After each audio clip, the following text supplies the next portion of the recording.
So that includes the Selena, maybe even a bit of the Valentina if they also want to put a bit of more restriction towards the options later on. But they do lock in the Selena and reveal Kyle's hero matchup in the jungle early too. Yeah, and what I like here is without picking the Esmeralda or the Uranus, they're not making the EXP lane trading obvious. They just lock their course. They didn't need to pick up the Nolan here. They could have picked it red 3, but it's good because now they can play a little bit more into the matchups that if ever Yangon decides to show something like their roamer or the EXP laner, they can get something a little bit more favorable. Because for Falcons, it's clear. Their roamer needs to be someone with concussive blast that can help clear the wave fast. I'm thinking maybe a Galacticos a little bit later on if Yangon are too early with showing a artillery backline style mage. There you go. I think just because of the fact that we're expecting a concussive blast or even a revitalized roamer from Falcons to come through, then it's all the more reason for you to just pick up the juice in. And knowing that you're up against a Selena and a Nolan, this will be the safest pick to go for with the Crimson Beacon and potentially even a Purify to come through.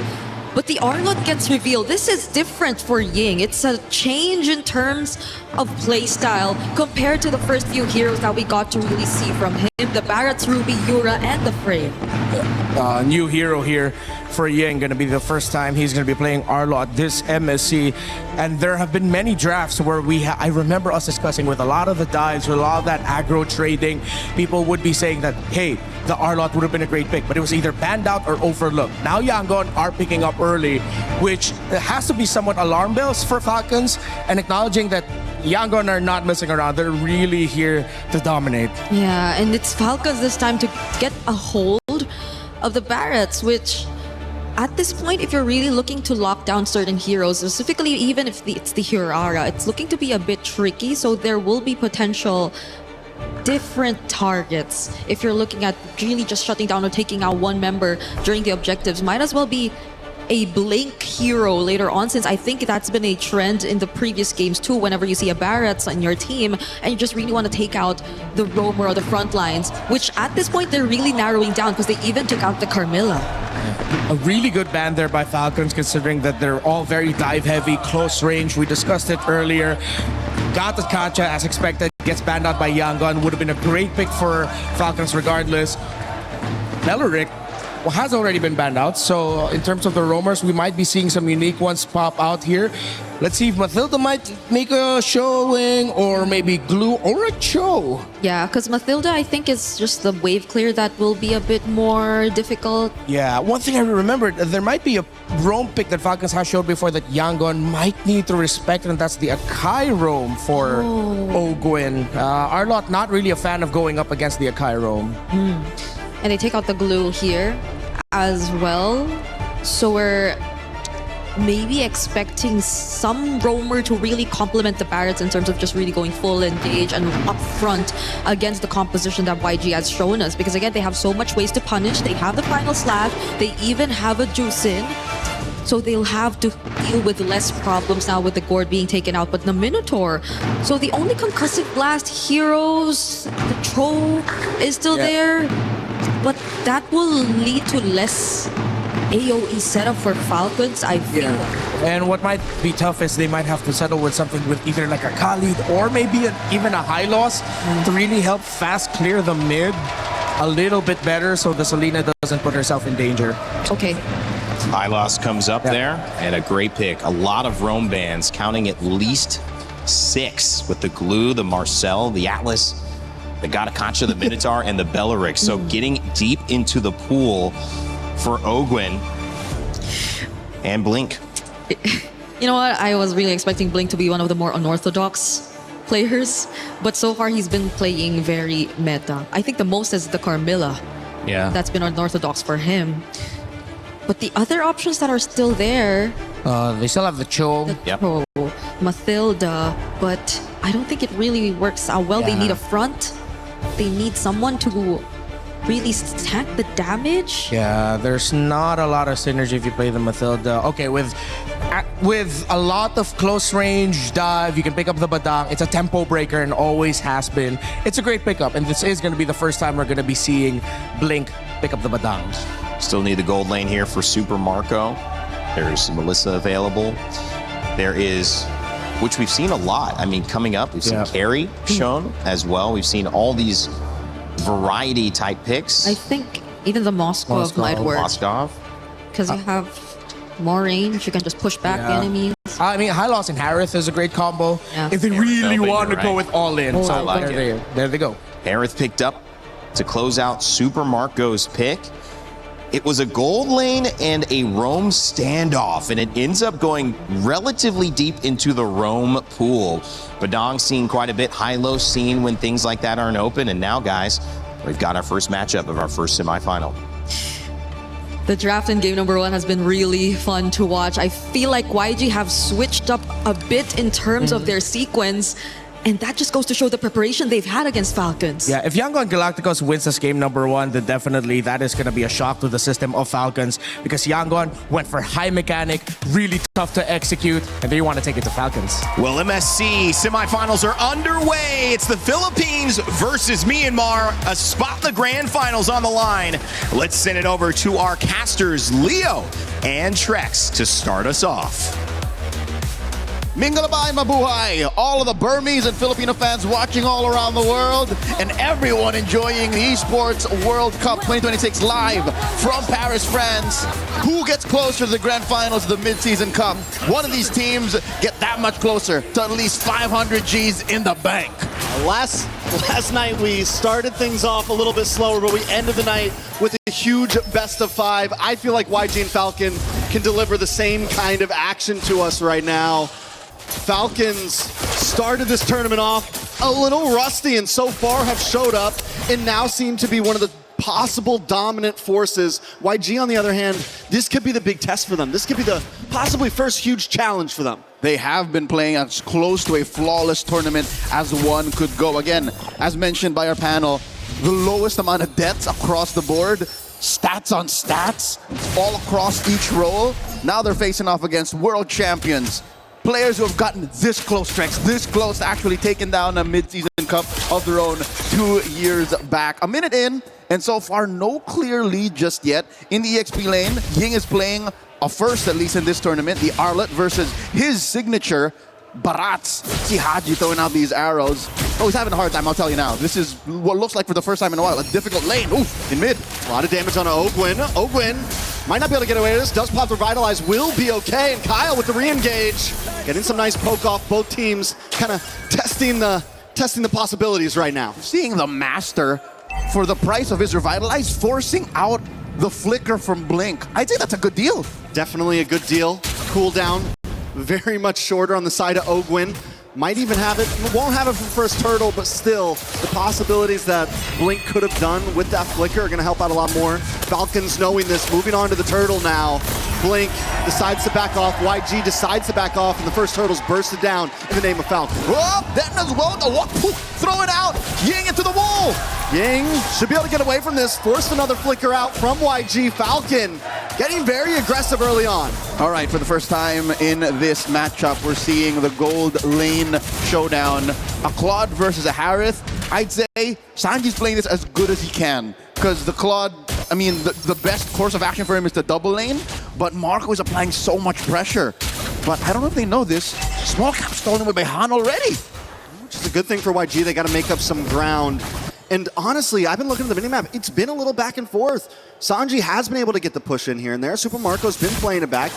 Wait a second, a lot of damage onto Han here. Kyle continues to push forward. Falcons continue. They're testing the cracks. They're seeing if there's any weak points that they can capitalize on right now. And this could be it as Falcon drop the Glorious Pathway, move on to the purple. Oh. Was it stolen? Yes. Kyle able to take it away from YG. Oh, they knew that there was a 10-second window, but they don't pile on Ogwin. A lot of damage on Ogwin. Ogwin will be okay. The Immortal Man right now. Oh, they know that the Master still has his Revitalize off of cooldown. Now Falcons looking to equalize, at least in the gold lane. Apply more pressure. No gold shields taken just yet, so neither have a huge lead over the other. Sanji and Super Marco at deadlock. I mean, the offlanes have been essentially at a stalemate. The game has been essentially at a stalemate. Still 0 deaths. Both teams have been getting little punches off here and there, a little gut shot here and there, but no knockouts quite yet. I love it. Narratively speaking, Trex, it's like they picked off from when the Filipino-Burmese rivalry was in its peak. Post-pandemic, 2021, before utility jungles, before macro became king, that's when the Philippines and Myanmar were on top of their game, and we're seeing that flourish right now before our eyes here in Paris, France. So what do you have to look out for as we come into this next turtle? Falcons once again want to rush it down. Blink looking for an angle in. Ying as well. Tries to get in the backside. Blink able to take the turtle. And it's a mosh pit in the pit right now as Haji just tries to get away, but Blink's low. And so is Ying. Ying trying to vengeance through, but he already lost a teammate. Blink is down.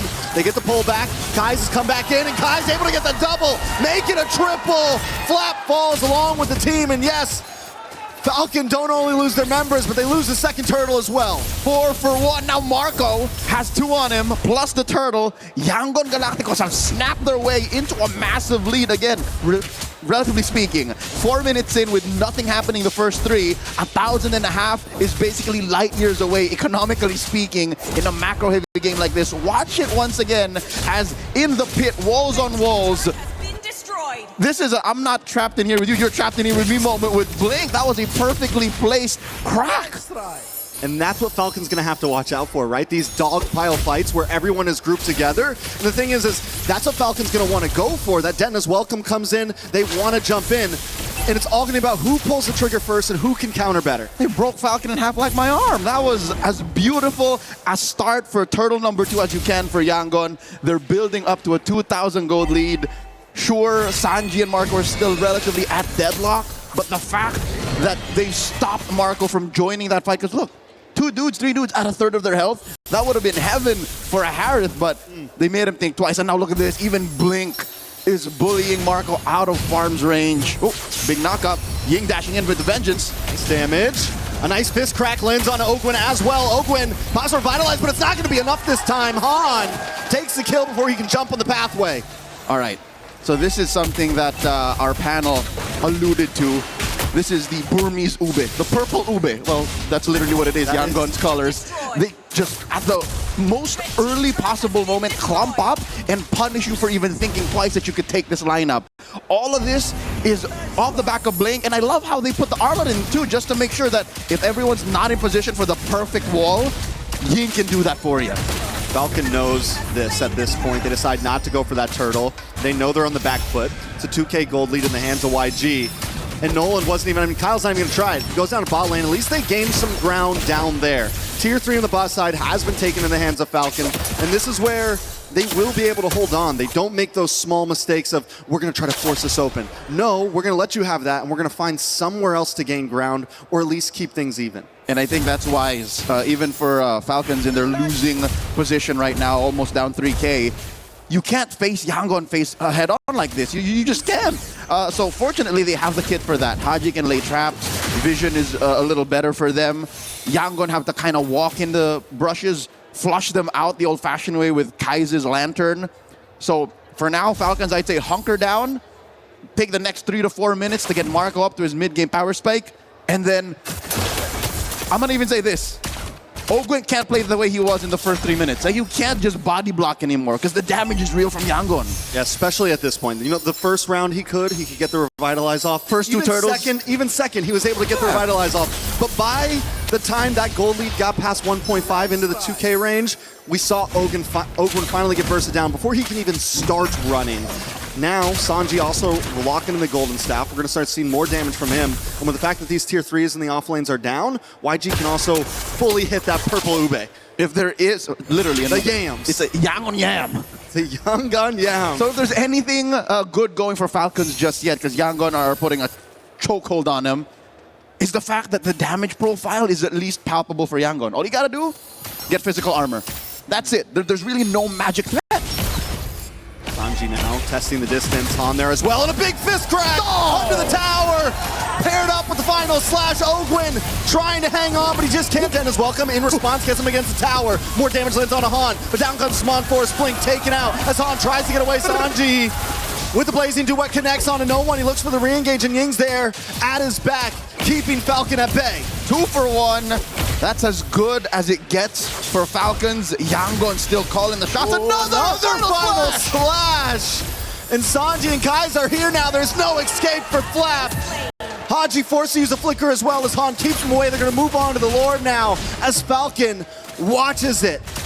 All right, so at least Yangon knows that with the kits remaining in Falcons, again, a Zaman Force you see online, the fracture off of Kyle.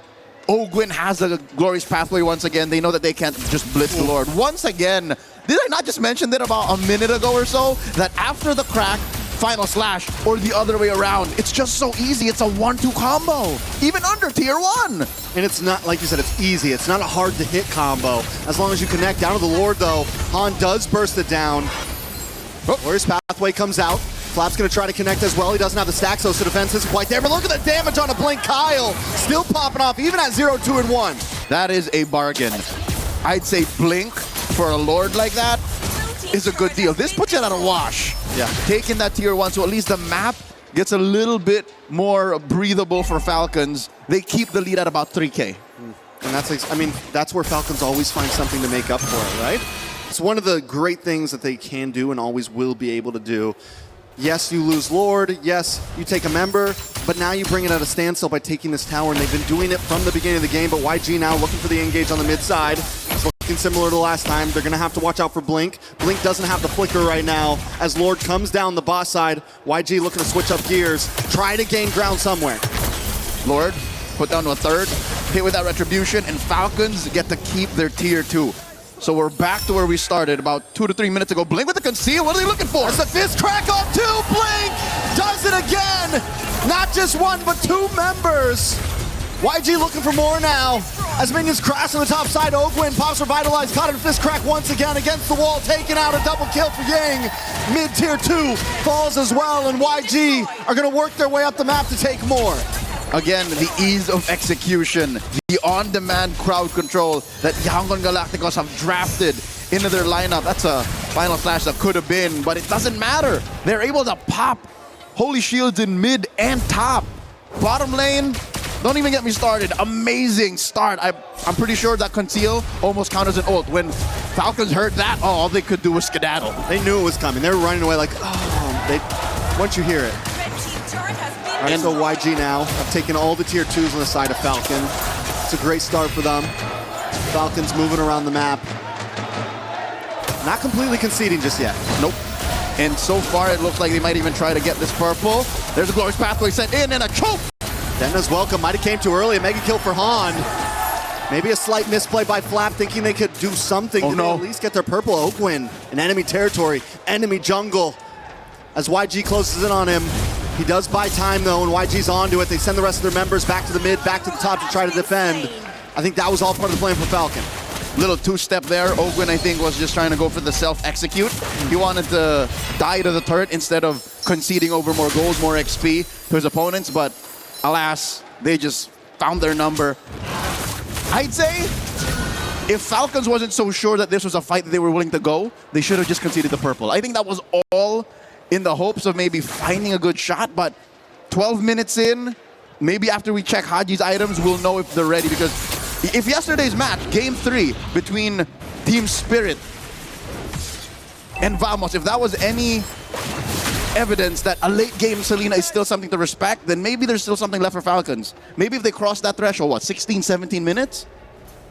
Yeah, but the thing is, it's at 12 and a half. They do still have inhibitors. The fact they were able to slow down Lord number 1, we've seen this happen before, right?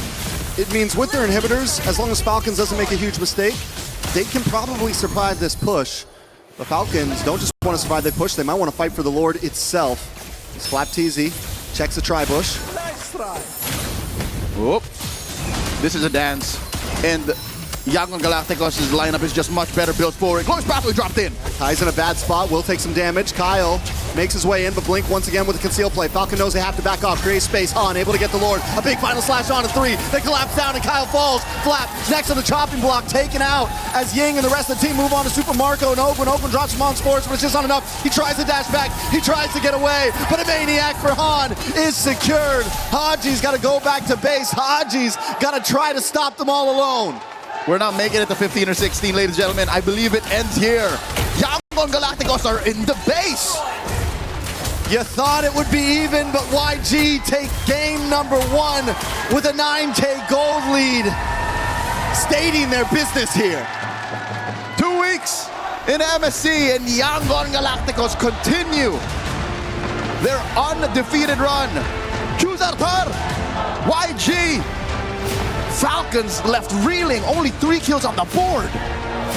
Yeah, that wasn't a game right there. That was a statement of why we're here from YG, showing that, listen, no matter what, we are ready for this. And don't get me wrong, yesterday we saw games like this start and it went back and forth, and if anything we can tell from this game 1, we're definitely in for a series. As soon as Yangon found the ults on their 2 initiators, the Arlet and the Badang, it was all but over. Haji wasn't much of a threat. I hate to say it, but waiting for that final moment, waiting for you to be at the late game power spike might have been too much. That's expecting Yangon to just lay down and take it, but even against traps, even against the macro play that we know Falcons to be so good at, Yangon just said, no, we're not even starting. And well, Yangon did such a good job. A lot of times, a team like that, where they try to engage too much, they make some mistakes, but YG didn't make any mistakes. I do think we will get a bit more of a breakdown from the panel. Take it away, guys. Thank you, gentlemen. Ying continues to not die. Had 3 more kills to bump up that 20-something KDA.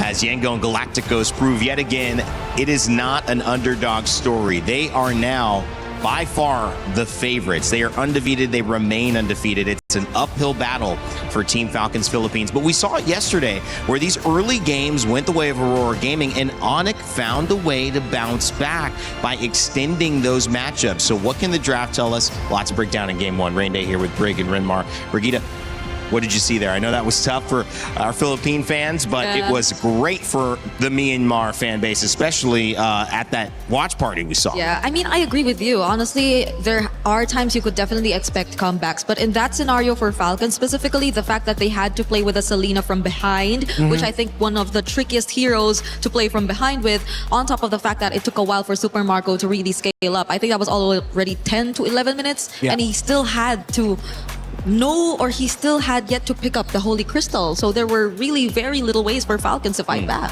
Yeah, once Falcons lost Turtle 2 in such a massive way, of course, with the beautiful combination of the Juicen, Arlot, and Badang together, up against a lineup that wants to get in your face and dive often, those 3 heroes have proven time and time again throughout history that they're great with breaking tempo and ruining your focus in team fights. Because in the moments where Ying would start dashing in with the Vengeance second skill with the Arlot, the target acquisition of Falcon starts to dip. You're wondering, okay, who are they actually going for? And without that Harith around, with all of the crowd control that Yangon has, Falcons just did not have the time and the damage to be able to win team fights. This was perfect drafting from Yangon, perfect gameplay, and that's why I'm putting them in such a high pedestal. Why I've complimented them more than I have Falcons heading into this matchup.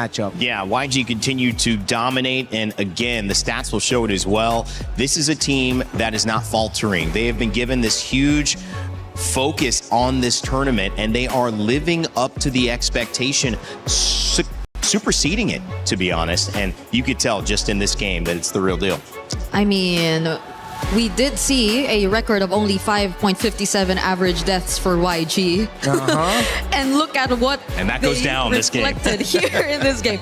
All deaths only being on Blink. So even if you think Falcons actually found a trade, quote unquote, I don't think you could really consider it to be on. Yeah, that's how you know that Yangon are playing on a different level right now. They understand the little nuances of the trading when it comes to the team fights. The moment their health bars go into a point where it could be risky for them to continue fighting, respecting that the Harith would show up, or suddenly a burst of damage coming out from the Barretts would be a turnaround focus for Falcons, they back off and then they re-engage. And don't you think that is the sign of why they have such high KDAs, why Ying's not dying, why so many people aren't dying? They know how to engage just enough, and they're not making any mistakes. That's hard to do. Exactly. They're tricky when it comes to the team fights. And again, as we mentioned, Falcons definitely felt that, and you could see it with their target acquisition in game. With how Coach Marvs and MGod as well have been able to draft this and set the game plan for the teams, you really cannot help but give all of the respect and the recognition towards the coaching staff of Yangon Galacticos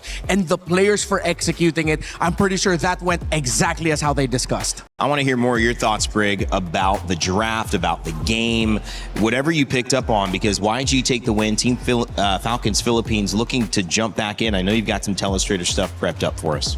Okay. And this time, Rinmar is going to hold it for you. Yeah, all Look right. at this. Little role reversal here. Wow, How's it it's a feel? reverse of roles this time, so this is how it feels. Yeah, but I think I really want to start with my first clip here around this part, which I feel is a way that we really get to see how Falcons really made an effort to establish their early game presence across the map. And this is specifically because of the heroes that they had. You really get to see a Selena, a Hylos, which is, yes, there is some sort of AoE to it, but you really expect these two to work in combo to lock down a specific hero. So at least in the early stages of the game, it was really clear they really wanted to target down and just limit the movements of the jungler of Han across the map. You could see it here. There was enough information taken, and this was an engage that they tried to set up to just keep the momentum going, which fairly enough in this scenario really worked out for them. They were really able to block out especially this specific area because Haji prior to this really threw out an arrow, and they were fully aware that Blink was going to come from this area and that was only Han here. You couldn't really just expect Kaiser to do much either on the Juicid, so they just really went in for this engage. And you would have thought that this is already Falcons just stepping on the gas, just continuing to put the pressure on. But I believe this is what really mattered the most. The moment that you got to see this engage and this perfect layering, because mind you, if we would also pull it a bit back, they weren't really able to take note of the fact that, what is this? Of the fact that Blink was just in this brush and that the attempt would come from both Blink as well as Ying at the same time. This was something they really weren't able to anticipate, and if you really take a closer... Where's the play button? I know what you're trying to do. If you just at home, if you just move your face closer to the screen, it'll look like she's zooming it in. It's okay, Brig. Guys, this is live. This is what we love about. How did you lose the entertainment. play button, Bree? She's deleted buttons. Hey, where did it go? Okay, maybe we just do not click on it anymore and just move on to the next clip. But that was really the point of the play, essentially. If you look at the third clip, this was also something that was highlighted by our talents. It was firstly from the rotation up top, but this is a sequence of events that just reflected that same idea. YG were just playing with that ube quote-unquote similar strategy of them just constantly grouping up and taking advantage of their team fight prowess against a lineup of Falcons who initially really just wanted to go for specific heroes but already failed in the beginning. So there was just very little room for Falcons to find a way back, because even if you, let's say, lay down the glorious pathway, which is I think something that will also pull up here in this last clip. Yes, it was Falcons starting it through the glorious pathway, but the massive and big setup, which really should have came in from Flap, did not really come out.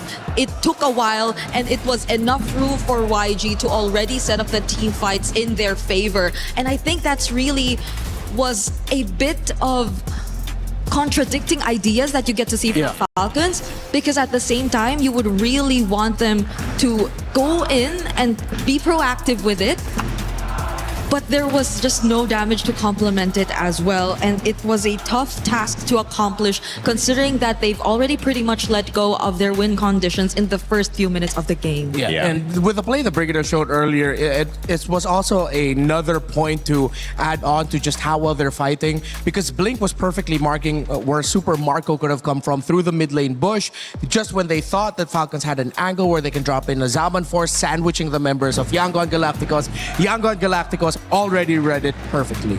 It was a great showcase, I think, of Yangon Galacticos finding their rhythm. And of course, we're going to get that game up to you next in just a moment. We're going to start that draft.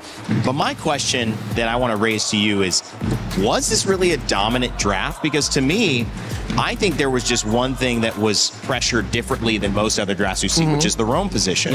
We got really deep into that roam pool. We saw Atlas, we saw Glue, we saw Marcel, we saw Belleric, we saw Minotaur. We saw so many different options in that spot banned that it forced the Hylos, good pick in general, but against the Badang, the Arlet, the Hirara, the Zushin, it just didn't do enough. It wasn't enough peel. Yeah, Yangon Galacticos knew exactly what they were doing. They picked the R-Lot in blue 2-3. They banned the Galacticos that we expected That's to come right, in earlier Galacticos. in the draft and the Minotaur because they knew that the Galacticos could have been the pick that would have messed up their lineup a little bit more. High Loss's stun is singular. Gatot stun is for a group.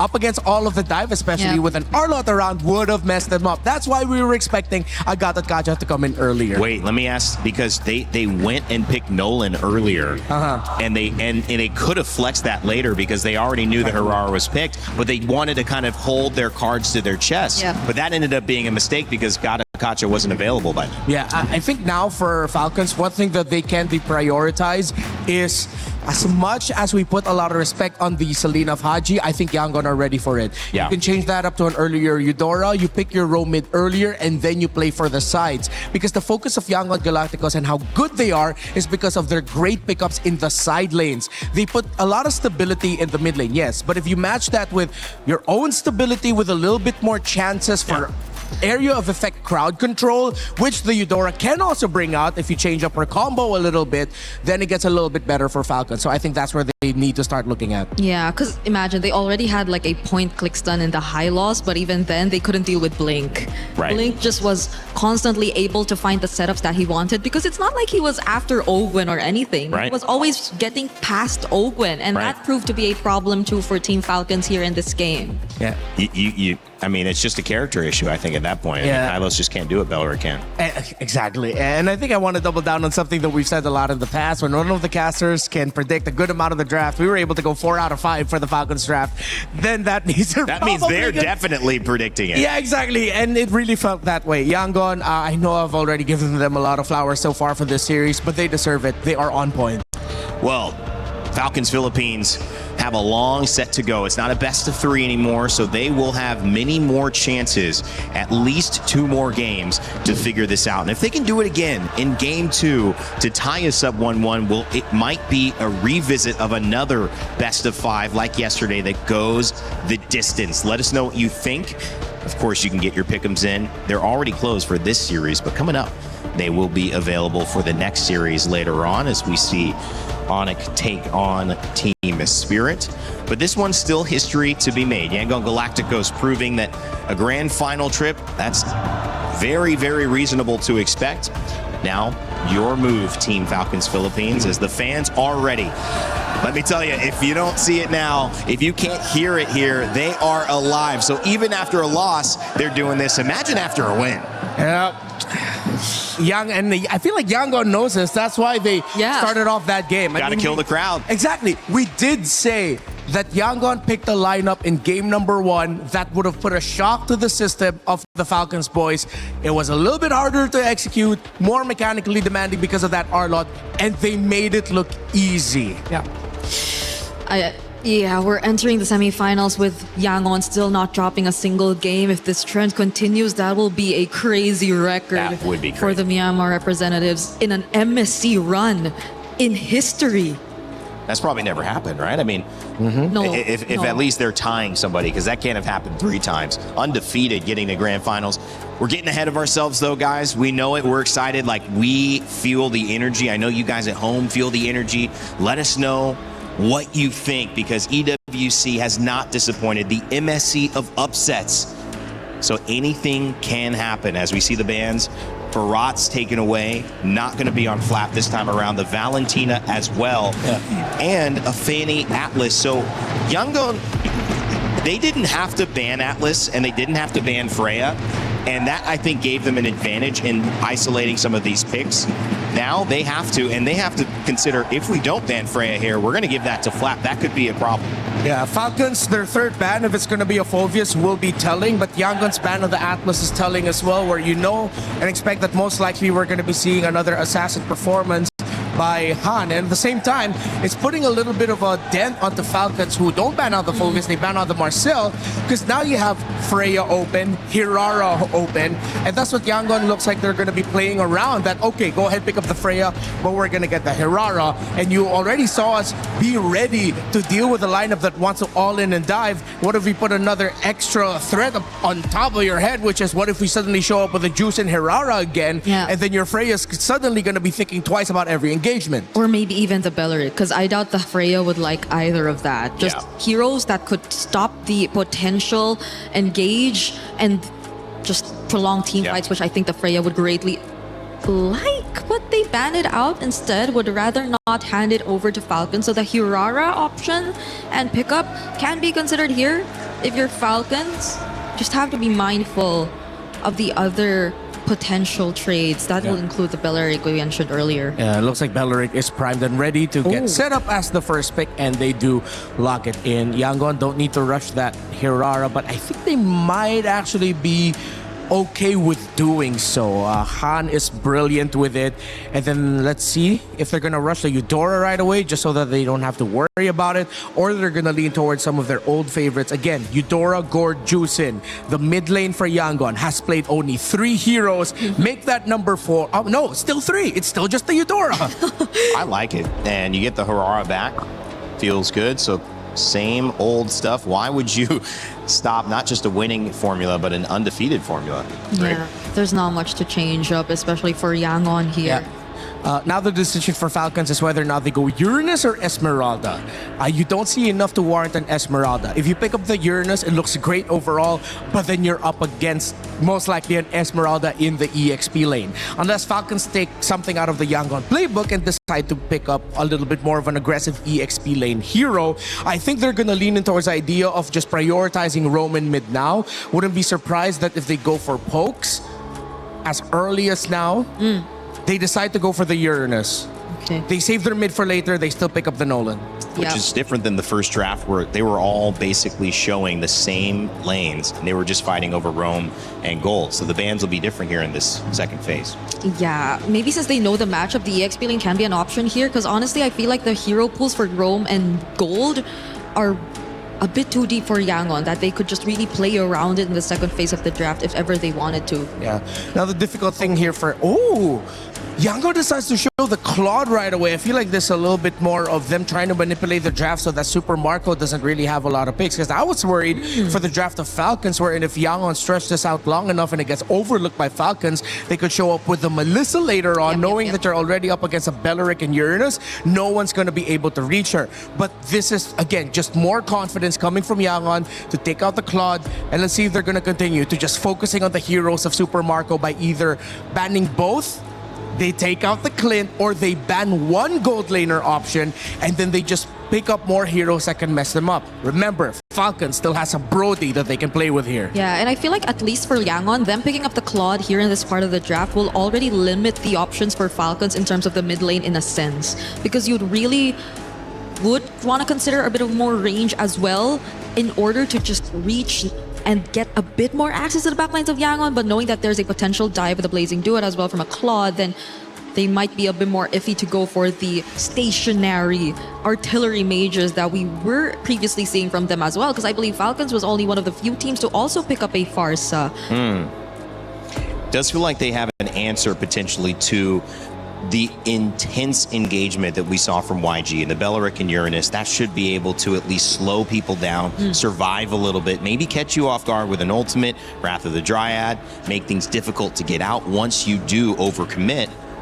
But now what's the other play around it? Because Zushin getting banned, how do they access these characters? How do they get to the Claude when he gets in and gets out? How do they make sure the Eudora doesn't have too much presence in these team fights? Up in your face surprise stun. They ban out the Esmeralda. I think they can go for a Vexana as a consideration pick later, then pair it up with something like a Brody, or they dig deep into the bag of Falcons and decide to play the map a little bit more and they go for Low Yi Brody to close it out. But still, with Yangon not showing their Rome and EXP, they will have to show one of those picks now. Picking up the Lowy and the Brody to close it out, and then if ever they have one really strong formation breaking EXP laner as their last pick, then Falcons, that would have been checkmate for them, and Yangon going 2-0 in the draft. Ooh. Yeah, at this point, I feel like there you go. Yep. The Ruby does show up. They've already taken out the Jusin, which I think is one way to tell that they really just want to go in. They really want to get these melee heroes and fighters in the draft to complete their lineup. And the Selena still gets picked up for the second time here for Falcons. I really thought they'd go for a little bit more AoE here, but they already do have the Belleric anyway. I still think the Louis would have been a fantastic pickup, but let's see. Maybe they still have so much faith in this Selena that the constant vision provided and the arrows is going to be enough for them to read Yangon's maneuvers. I'm thinking now, because at this point it looks very tight. The formation looks very tight for Falcons. Who knows what Blink would be considering again in the roam, because we've seen a lot of options which I think would work out really well for them here in the scenario. The Carmilla that they previously used is up there as well. Yep. I think that can be a consideration. If not, the Badang that they previously used to just complement it with the layers of crowd control might be an option as well for Yangon. Got a Kacha available, Cho available as well, but kind of a tight-knit group there. So who are you going to isolate? Who are you going to pick up if you are the Cho and get that kick on? Yeah. Just questions to be raised. We'll see how deep that pool is for Blink here. Yeah, because you really don't want to kick back the Belleric. Yeah. No. The Uranus is going to pack the Purify. They go for the Mathilda. Strong combination here by Yangon. And they are able to balance out their draft in the sense that they're not going to be as easy to take down in the early game. They have some good shields.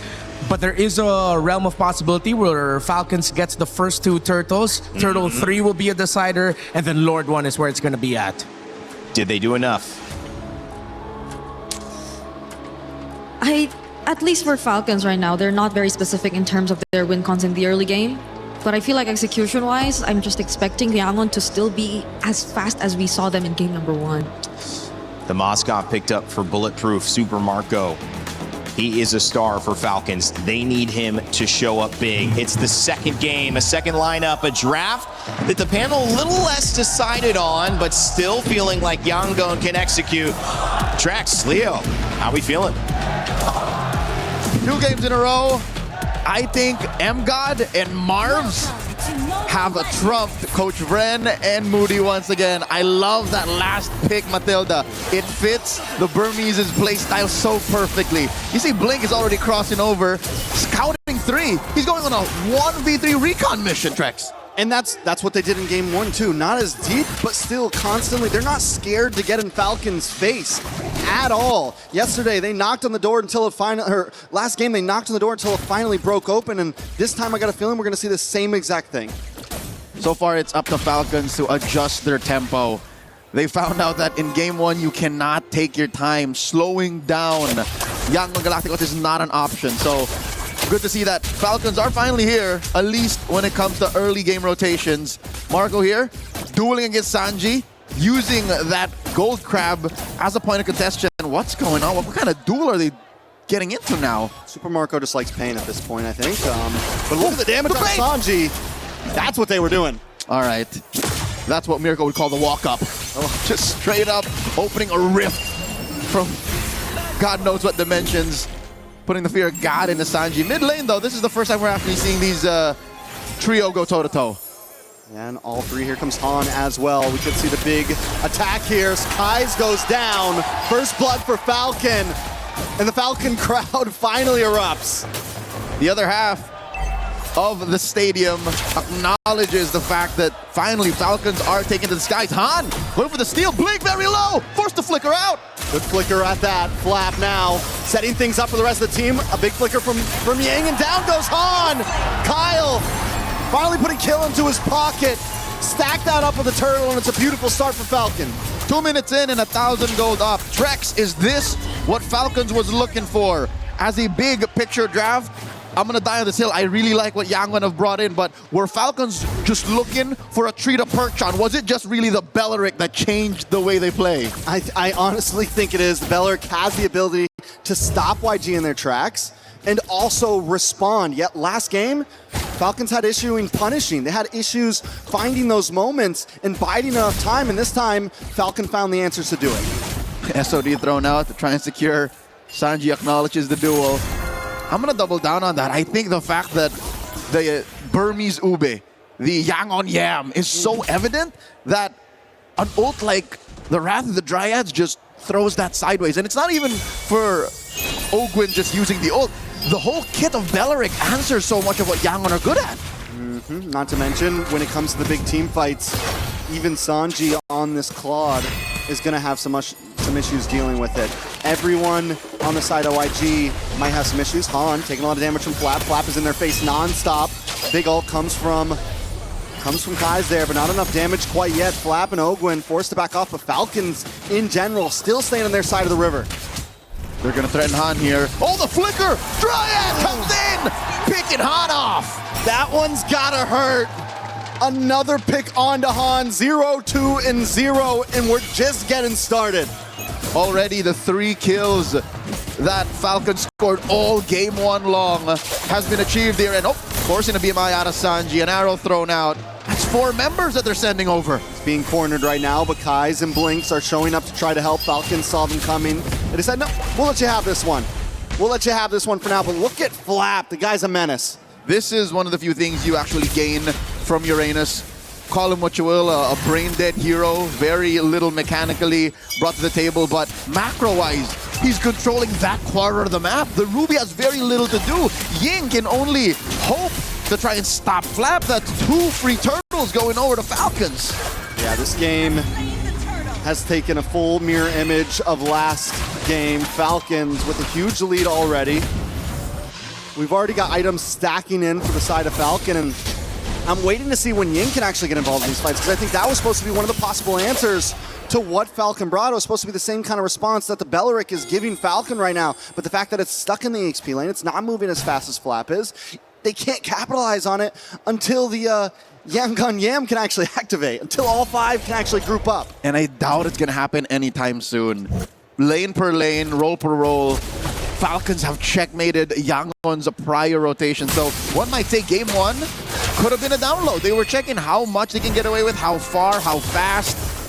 And Falcons are the ones rotating now. 2-man, 3-man coalitions. Blazing the way by Sanji. Yeah, but I think he really just wants to get rid of these minions, but he's not quite able to do it. Circling Eagle does come around, but it's more of a defense mechanism for the side of YG. They save the tower. They save Sanji. Flap continues to just dominate and say, see this part of the map, the upper quarter, that's all mine. And I think that's what's denying Yangon Galacticos their prior aggressive rotations. And they're gonna have to find a way to fight for turtle number 3, or else just fight for the late game. I'm looking at what, 14, 15 minutes in, Wrath of the Dryad here by Ogwin, forcing a response out of Yangon. There's no lanes that Yangon can go home. Yeah, this is tough for YG. The constant pressure from Falcon, and the fact that they're able to send 3 to 4 members down to this bottom lane is because of what Flap is doing in the top side. At this point, Han isn't getting orange buffs. He's being permission to get it, but wait a second, a lot of damage on Ogwin. Ogwin with sliver health. Falcons don't want to let him go down, but YG doesn't want to let him get away. Ying finally able to put a kill on the board. Bloodthirsty and bulletproof. Ying across the board prior to this series starting has had the best KDA, least deaths among all players, but now he wants some kills as well. Forcing that flicker. Turtle number 3, Yangon on the board. Unless Kyle has something to say. Kyle does not have something to say this time at least. He tried, he went for it, but YG were able to secure a position. That's going to help a little bit in terms of gold, but still Falcons holding not only a gold lead, but a map lead with 2 tier 3s down on the side of YG. Long-term trade, that's worth it. The price of Ogwin and a turtle for tier 1 top and bottom, that is what Falcons wants. Nothing ever comes for free, and they're able to maintain a stranglehold on Yangon's economy. Han not on the board just yet. He's struggling. Every little small camp. Hey, for the first time in what? 2 spawns, the orange buff is actually open for him. Han is able to get it, so that's a good thing. Falcons now changing their pace a bit. There's no more off lanes to gank exactly. But for the damage on a Flap, does pop the Consecration. Will be safe to get away. Still has a Purify in the kit. Super Marco shredding down on this top side. YG getting a bit more grouped up now. And Falcon has noticed. All right, we see a little bit of the bulb, a little bit of some growth in the Yangon Yam, but approaching the 4,000 gold lead, and the fact that there's no one threatening Marco. 8 minutes in, no one threatening Marco. Now arrow thrown out. Ying, Wrath of Dry does come out. Circling in will get the big knock up, and in comes Han, getting a lot of damage. Sanji with a Blazing Duet. Ogwin Caught in a bad position, Haji as well. YG don't want to let it go. They want to fight back. They're looking for the next target. And comes Sanji from the side. A nice flank on Ogwin. Ogwin tries to get out of the tower to safety, but there's no safety against Yangon right now. No shelter will stop you from the Yangon Yam as they Uber their way into a flank, converting into a turret, trading. Actually, 1 for 4, was it? That was an amazing response out of Yangon Galacticos. A circling eagle that knocks up 3, takes out 2 of their core members. And I don't think even the coaching staff, the folks in the Yangon Galacticos holding area, were expecting that fight to go as well as it did. That 3-man knock-up sets everything up. And at first it looked like YG were split up. But what Falcons didn't know is they were actually pincering. I don't think it was planned like that, but YG found the moment and capitalized on it. In a matter of about 20 seconds, the gold has been minimized and the game is a standstill. That is improv in MLBB at its finest. Suddenly Han has 3 kills. Man's got a triple in that sequence. But so far, this is one of the few windows wherein Falcons have to say, not again. You can't do that twice. Fool me once, shame on you. Fool me twice, shame on me. So now they know that these small avenues on the map might be dangerous. And I think Yangon have found a way to do that. They've rope-a-dope Flap. Flap might get overloaded. That's the problem here. Once they figure out how the Filipino cannon can kind of blow up on his own in his face, then that's how that works. So they have to overload his Purify, overload his Consecration, and somehow find a miracle. 3-man circling eagle already used up by Blink. Big knock-up. Might not be able to get away from this one. Flap, though, with Consecration, still goes down. A kill into the Book of Han. Onto the top side, though. Ogwin misses. Purifies our pop. Flicker's used. YG still wants to fight for this as Falcon remaneuvers. Watch for Kyle on the backside. Han with the engage. Able to get the iframes. Forces Super Marco away. Han looking for a target once again. Ogwin brought low. YG collapses on top of him, and down he goes. Kyle knows it's a lost cause. He can't engage. That's what I'm saying. You take down Flap, SOD thrown out. Not a good idea.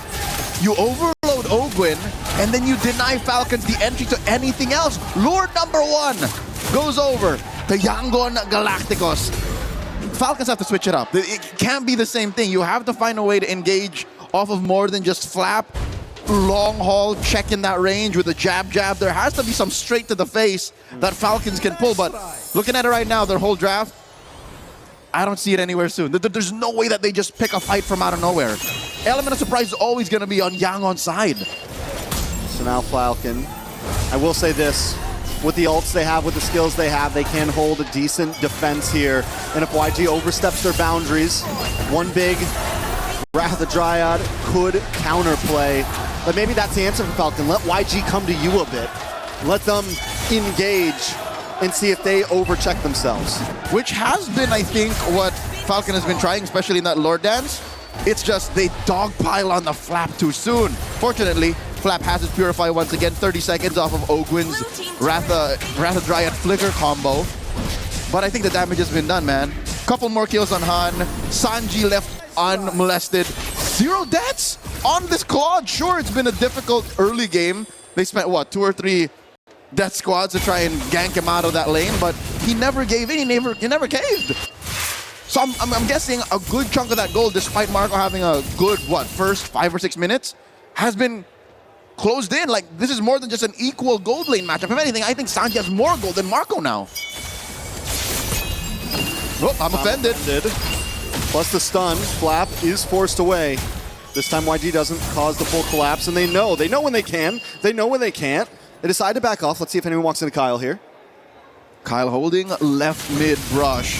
Oh no, Flap walked into 3. Purifying Consecration gone from Flap. 60 seconds to Lord still though. This Burmese Ube is lethal. Not more than 30 seconds are they ever apart from each other. That's amazing. And again, that's what Red 5 Matilda gets you. The fact that Blink can be within, what, 2 or 3 seconds a step away from where he's needed with a flicker too.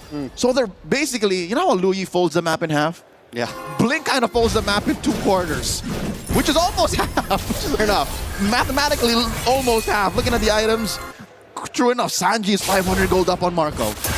Even with Marco building the Wind of Nature, that doesn't protect him from Kaiser. It doesn't protect him from Blink's Rogue Wisps.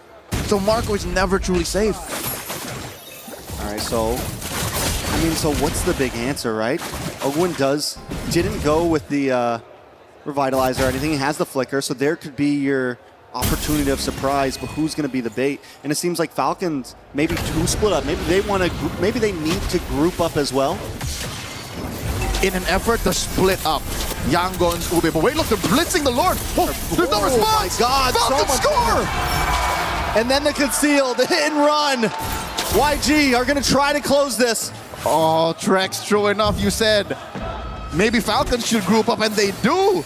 They blitz the Lord, and that's the price you pay for playing the Ube so tight. Yes, you can be within 2 or 3 seconds grasp of your teammates, but not the whole team to be in to respond to a Lord take that quick. What was that? 5, 6 seconds? Yeah, that was fast. Oh! Wait a second. Marco. John Marco, circling eagle, gets the knock up. Han closed the distance and gets the kill. That's going to help a lot for this Lord push. Oh, YG just need to get back to base now to defend. Not a little. I think that was careless of Falcons to not check that lower quarter and have Marco walk into a brush that had 3 members of Yangon in it. So with Marco getting picked off, I think that neutralizes the Lord take. This is a wash. All they get is, they get the tier 2 on the bot. They get the tier 2 on the bot, tier 3 on the mid. So they get a little bit of ground, but not what you would want out of the second Lord. But then again, they weren't even supposed to get that Lord, honestly. The fact that they were able to burst down, it still feels like a good win for Falcon right now. Flap taking a lot of damage. Circling Eagle. How long does that thing last? YG gets the up offended. Responds to the Wrath of Drive, but it's not enough to save Flap. The Falcons is already locked in, and look at the blazing duet from Sanji. They lock on to Super Marco next. And Falcons have 2 men left standing as YG knock on the front door. A Selena and a Belleric are not made to clear waves. This mid lane wave is crashing in. Falcons are losing this inhibitor. They could lose more if YG wants to keep on pushing. The Cannon Minion still standing. Another wave left. Ogwin tries to lock in, but he can't quite save it. Haji burst it down, and YG take down the Crystal in game number 2. Yangon Galacticos at match point, 2-0 against the M5 World Champions, against a legacy team that beat Myanmar in the M2 World Championships. Yangon are 1 game away from locking the grand finals. YG are showing right now that they have not forgotten the rivalry, that they've been remembering, they've been keeping tabs, waiting for this moment. Before Malaysia versus the Philippines, even in the midst of Indonesia versus the Philippines, Myanmar versus the Philippines was the rivalry to watch. And Yangon Galacticos are reminding us who was in the grand finals first in the M2 World Championship. Singapore was their turf, and they're 1 game away from making Paris Yangon Galacticos home. The ship is landing right now. YG 2-0. And the thing about this game, which is so different from game number 1, is YG didn't just stampede. They had a rough start. It was a 3,000 gold deficit. 0 to 60 in about a country minute, and then suddenly 120 in nothing. Even after Falcons blitzed that Lord from underneath their noses, they were unfettered. It's as if it was all according to plan still. Let's throw it over to Rain Day and our panel to break down game number 2. Thank you, guys. Man, what a moment. Woo! Yangon Galacticos. No one in the galaxy, the entire galaxy. You know how big that is? Do we need to get Neil deGrasse Tyson over here to tell you how big that is? Because no one has beaten Yangon Galacticos in the last 2 weeks. That is how good this team is playing, undefeated and on the verge of a 3-0. Myanmar is currently on top. Out of this galaxy. Out of this galaxy gameplay. Thanos, he can't even do anything. If this continues, our trend for the past 2 days in the knockouts of having 3-0s in the first series will stay the same. And who's been that guy with every 3-0 other than Rain Day? But Rain Day's been here all the time. I've been for all of them. Oh. I've been here for every 3-0 result. Is it me? Hey. No, it's not. It's not. It's the teams. It's the players. It's, No, it's man. Yangon Galacticos. That went exactly as we expected. First 2 turtles go to Falcons. Clearly, they get the start.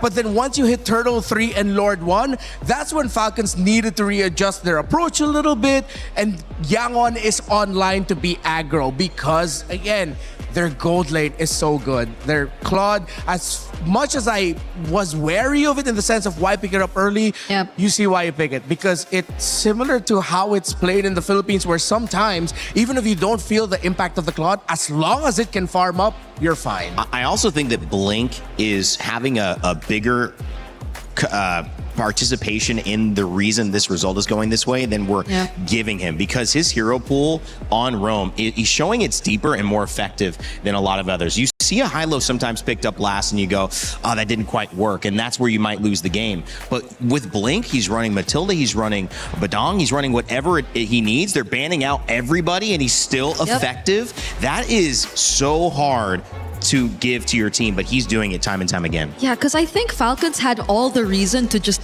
play aggro and keep going after YG in the early, especially their mid duo, because it's not like Kaizen nor Blink even opted to go for a Purify anyway. But the timings on the guiding wind have just always been on point. It's not just the timings, the distance in which he decides to use them as well, and the directions have always kept their team safe. And there was a glaring number difference there between the Eudora and Selena. As we see Yangon, they are light, they are feeling the vibes. Eudora dealt around 42,000 damage. The Selena could barely scrap 14,000. Man, that mid matchup you've been trying to figure out. Yeah, exactly. That's why I thought that they deprioritize the Selena and go for maybe something like a Low Yi. You're up against a great team fighting team. And I will die on this hill. Right now, Yangon Galacticos are the best team fighting team in MSC 2026. By far. And if you have a mid laner who can mess up that kind of tempo during the fight, such as Aloy, wherein you have an option to play the macro game, as we saw Falcons play the Moskov, then that could be good. Pickoff will not work against Yangon Galacticos because once it gets to their power spikes, they play against it really well. They were getting picked off in the earlier portion of the game, yes. But Turtle 3, Lord 1, they knew they were online and they were almost unstoppable. One game away. One game away, we're going to see the best result in MSC for Myanmar. It's already been tied with 4th place, but now it could be a grand finals. And going undefeated as well, that one game would mean that they are probably, and I don't know back in the history, you know, this is just my second week here at MLBB, probably the only team that has done it undefeated completely throughout the tournament in recent memory, right, Brig? Yep, there will be a chance, and that is going to be a statement because it's not coming from the most dominant region ever in MLBB either. It's coming from a region who just recently resurfaced in terms of dominance, which is Myanmar. All right, Brig, you got some stuff to break down. I was talking about Blink. What did you see, though, in that game, too, that's keeping Yangon ahead? Okay, I would really want to go back to the idea of how much we saw Falcons really wanting to double down on the shutdown towards specifically the gold laner, specifically Sanji on this Claude. I think we've seen countless rotations in the first 5 minutes towards the gold lane, which I think was the point in time where clearly Falcons were also dominating. But every single time Sanji was just able to survive. There was just such great help that you really got to see from both Blink, from both Kaize. And these are not the clips that we should be looking at. Yes, we should be looking at this first. Okay, so this is, I think, the first few moments, since again we're looking at YG and how they were able to get back in this game. One of the first few moments wherein they really started to get back in this game. You saw how they were able to first, of course, take down Ogwin, but the positionings and their mindfulness in terms of this fight were really key. Ying was just really blocking this entire area. You couldn't really get past him, and you wanted to rely on Kyle to just go in for the steal, because clearly without the presence of Ogwin, you would be at a slight disadvantage, but you still had the level advantage on Kyle. But Yangon really poured in all of their efforts to just prevent Kyle from getting close, and that was just what helped them solidify this gradual comeback even more. We take a look at this next clip as well, and this is, I think, one of the most punishing errors we really got to see from Falcons. You take a closer look, it looked like the perfect setup. Haji and Ogwen just working together, but the counter engage from Blink, that 3-man knockup, since again, we've been pointing out countless times, Falcons really like to keep formations tight, and especially with this lineup, that was all the more reason for Yangon to just go in with the re-engage, because they had all the AoE in the world. They had the Eudora, which really you wouldn't count as AoE, but it still had to some extent AoE, and Sanji, who, as much as they really wanted to to shut him down was just getting the necessary farm to deal the right amounts of damage towards these members. Not to mention, them really being close together helped Han land his skills and get to put out the necessary damage towards more members of Team Falcons at that moment. And this is where you see the gold lead slowly going over to the side of Yangon. In this third clip, I think you really have to take a look at how Han and Kaiser were able to manage this team fight. They worked together so well. They tried to find the burst, and Ying with the entries. Every single time you see Ying go in with the flicker, it seems very well calculated enough, and Yangon have just resorted to the idea of going and taking down Ogun, which I think became easier and easier for them as time went by, and that was what guaranteed them the wins in the objectives. And we take a look at one more clip here. I think I'm just really going to point this out because of how Falcons might have just really wanted to maybe try to balance things out a bit. They've put themselves back. There's been movement from Yangon towards the bottom side of the map, and they took such great advantage of this. They really went in for the immediate burst of the Lord. I don't think it gets caught in this clip anymore, but this was the moment where Falcons actually took away the Lord, but it did not matter because look at how YG still decided to take on the fights. Falcons, after they dealt with the Lord, revealed themselves for just a bit. Sanji had enough damage to already shred down Flap to pieces, and Ying with the follow-throughs, the entries, and the burst that had to come along. Mind you, Han wasn't even part of this fight just yet, but this was Sanji's time to shine, and that was just, I'd say, Yangon and their really mindfulness, how they've been able to keep themselves in this game despite how Falcons have been performing the first 5 minutes. It's very commendable. You really see how they've grown throughout this MSC. Sanji's first 2 kills in that last moment right there, but that was the nail in the coffin. Also, the first time we saw in maybe the last 25 kills, death attempts, Ying die, but they ended up getting 4 kills in response on the side of Falcon. So YG still win that trade by 3 or 4 times. So Ying still proving valuable. All right, when we come back, it's a chance for YG to move into the finals. And before we do that, if you think this action is amazing, you want to be a part of it, not just talking in chat, but actually streaming it, join our creator program.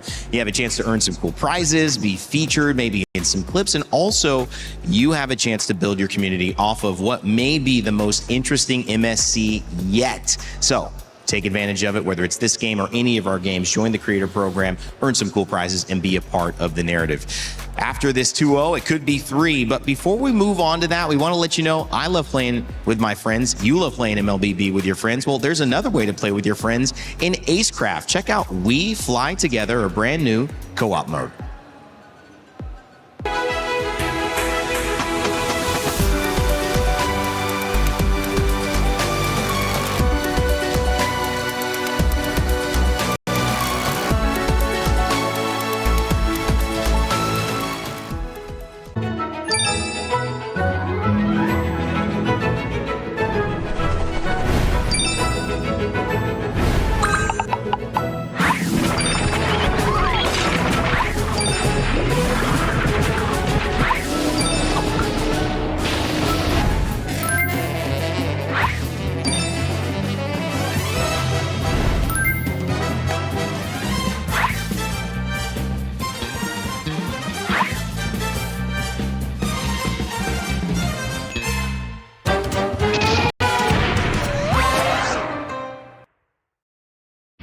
A lot of people are haunted by their past. I'm inspired by it.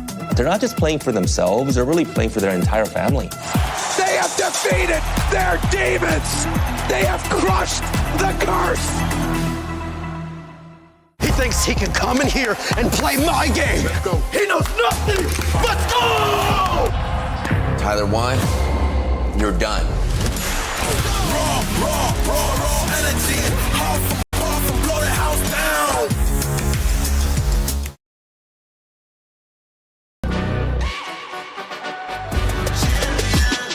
This ain't no regular thing. I came for the ring, you know what I mean. You see my name in the lights, better get right, I'm champion.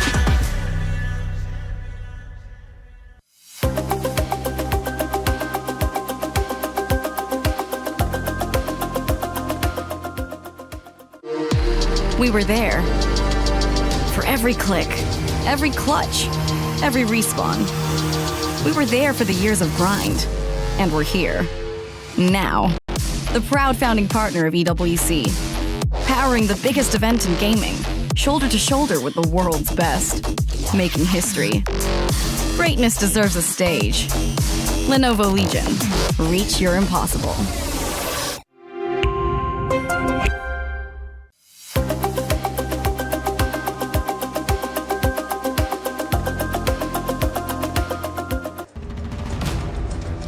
The Lenovo Legion Gauntlet holds the trophy for MSC, which at this moment, we will see who will be fighting for it. Game 3 will either send us to another one or put Yangon Galacticos into our grand finals, as they would become the first grand finalist of this tournament of upsets. It's going to be a fun one, guys. The fans standing by, and they have been silenced on the side of Team Falcons PH. The last hope for the Philippines, well, there's still hope.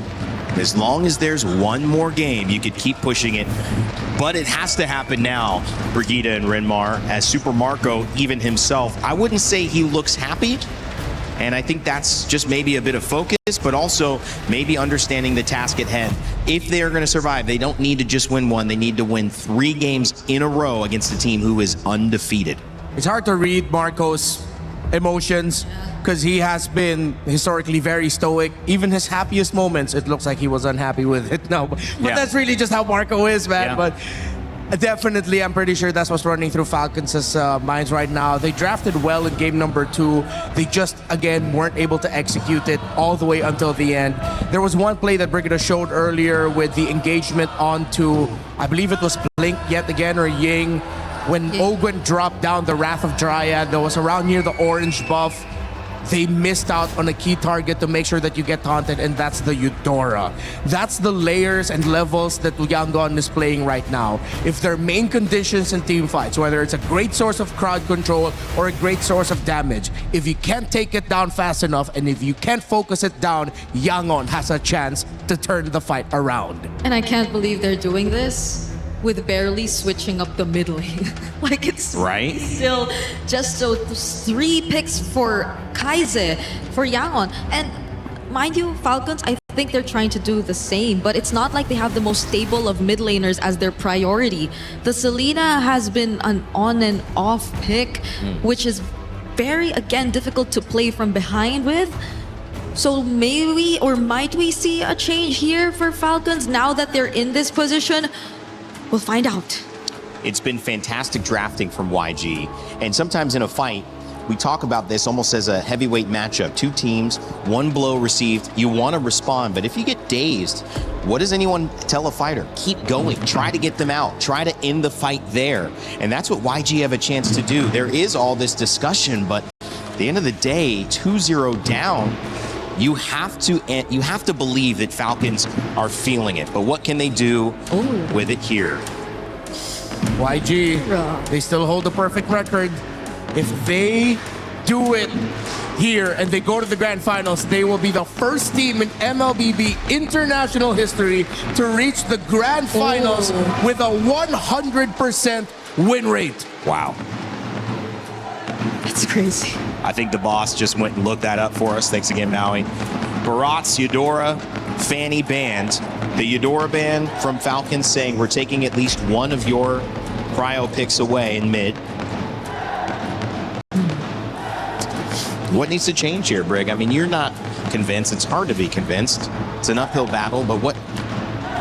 Do you like the Eudora band? You like that, just getting that out of the way? I think it will help in a way, but it's just really more on how Falcons maintain that early to late, because I think they're not, it's not like they find or have a hard time securing that the early game, especially if they get to dictate the matchup in mid. So now that maybe they just want to double down on that, I wonder though, because at this point it's likely going to be a Hirara Cryo again. Yeah, you have Hirara, Freya, Marcel, 3 strong first picks, all active as a choice for Falcons. But they take out the Marcel themselves. Don't want to risk them rush picking into it and Yangon suddenly just showing up with a Valentina, even though Kaiser has yet to pick up that hero this MSC. So at this point, you probably don't ban. Well, I know. What do you think, Redmar? Do you just not ban the Harara and not ban the Freya? That way, if you give it to Falcons, YG still get the Harara? They might do the same thing and just ban out the Freya again, but then there's still an Atlas they have to think about. And I think maybe that's what Falcons might lean into. If it's not going to be the Marcel, then maybe we rush pick the Atlas and see if Kaiser really won't pick up the Valentina. And then slowly, that's where Falcons might be able to build their draft foundations on heading into the next games. Atlas been banned all 3 games, but this time the Barats and the Eudora interrupt, and so it allows the Atlas to be let through. But I think the Harara here just feels so comfortable for YG, they'll probably be okay with it. Take it away from Han. Is it the Harara or is it the Atlas? Which one will it be, Falcons? Because I guess the only worry that I have if they go for the Atlas is that YG will have a pretty good idea of how the team fights are going to look like again for Team Falcons, and then they could just resort to some of the more unorthodox options that they've previously shown us, which I think would work out great against the Atlas. So they will revert back to Hirara Nice call. Cryo first. Yeah. But that will hand over the Atlas to YG too. I think Yangon can double down on the crowd control. They might rush Juice in here, along with another power pick in the meta. Juice in. Wow. Atlas Zushin could be tough. Or they go for Uranus instead and save for one. Oh, there you go. Okay, now they probably don't mind the Atlas coming through. They show it. So I think this is one of the cards that Yangon has been holding close to their chest. Not just this entire series, but this entire MSC to not show Valentina until this moment. Is that a new mid, by the way? Yes. He's getting off his 3. It's only been Eudora Gore juicing. Here's number 4. But Falcons, they win a trade in the XP. They get the Esmeralda while getting the Claude away from the hands of Sanji. Okay. So at least it'll be a match in the XP lane. It's just the gold lane that'll really matter later on. If you're looking at what Sanji could potentially pick up later, but he has a lot. He has a lot of options, honestly. And in jungle, though, what could be the option for Han? He's had a lot. Okay. They're going for Sanji's pick. I wonder if they'll set up for either a Gwyn or Fred. I was thinking Gwyn if they also had the Atlas, or maybe could there be a chance Falcons still go Atlas? If they go Atlas, then they have the Valentina to get the Atlas ult, then they have a layer with the spatial migration. Yeah, that's actually the really tough choice here for Falcons. It's what roamer are they gonna pack? All the best roamers in this metagame have great ultimates you'd want to steal. Yep. Yangon still respecting the Selena of Falcons. Okay, so they're the ones who will force Falcons to play a different mid lane. Up against the Valentina, I think there are a couple options still left. Falcons might be considering a Pharsa later, but then with a Uranus, you waste your burst on him. You give the Feathered Airstrike to Ying, but I think Feathered Airstrike for the lineup of Yangon against what Falcons has shown for their main carries in the Hirara and Claude is okay. You do have the Claude anyway, and at least you get some little bit of poke, but then Moskov would be very happy to go up against a lineup that has a artillery mage. That's why Yangon have drafted this way. That's why they pick up the red 3 Moskov and they ban the Selena. And Falcons expecting it to come out, as we called it, they'll ban the Guinevere away from Yangon. They still have a Fredrin option in the jungle. Fredrin, I don't know if we'll get pushed to a point where they bring out the Suyo all over again too. Because I think it's either way still going to be tough to pull off against Falcons. But Yangon has done it before. They've been able to pull off that Suyo before, and I wouldn't be surprised if suddenly Han shows up with it. If they do, Yangon will just gonna have one of the craziest records, because at this point even the Nolan's taken out. I don't really see a utility still coming through for Yangon. Yeah, you still have other great mid lane options that could mess up a utility jungler. Is a Harley an option for Han? If they show it early, then Falcons can adjust their mid. They'll probably go something like Lilia. Well, 2 more picks here, and it is the Harley. They do show it early, so we may see the Lilia response for some burst. But now the jungle is shown, and it's simply the roam needed for the side of YG and Sanji. Super Marco going to be on the Claude, so they've already shown what their gold's going to look like, as well as their EXP and jungle.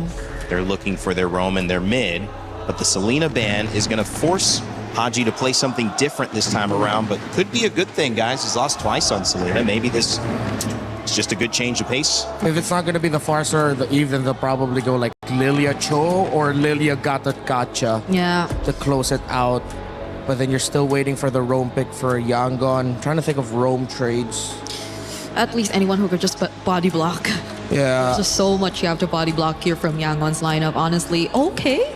Okay. So they do go for the Farsa. It's the glue roam that I wasn't able to remember. They don't have to worry about a Vixana. There's a Valentina on the other side. Yep.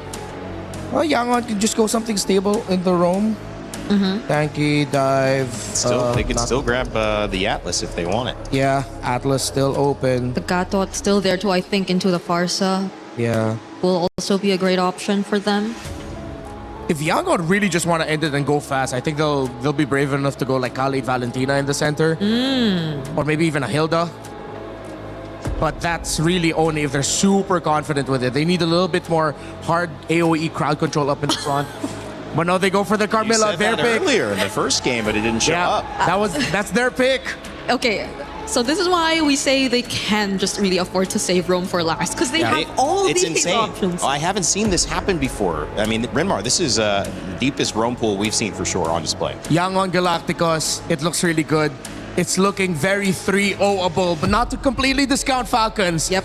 They still have the chance, and their draft does not look bad, but it is the Carmilla of Yangon Galacticos.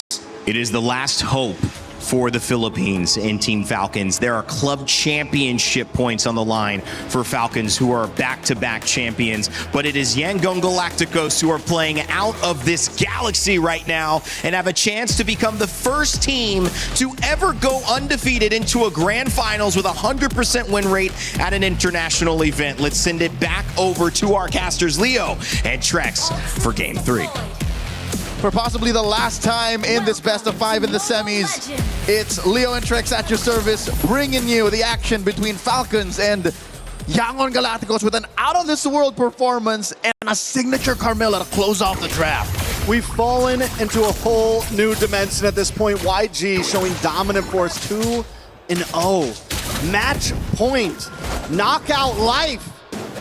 Falcons, I like the draft though, I gotta be honest. I do feel like this is comfortability for Falcons. They have some answers. Last time we saw Haji on this Farsa. Yep.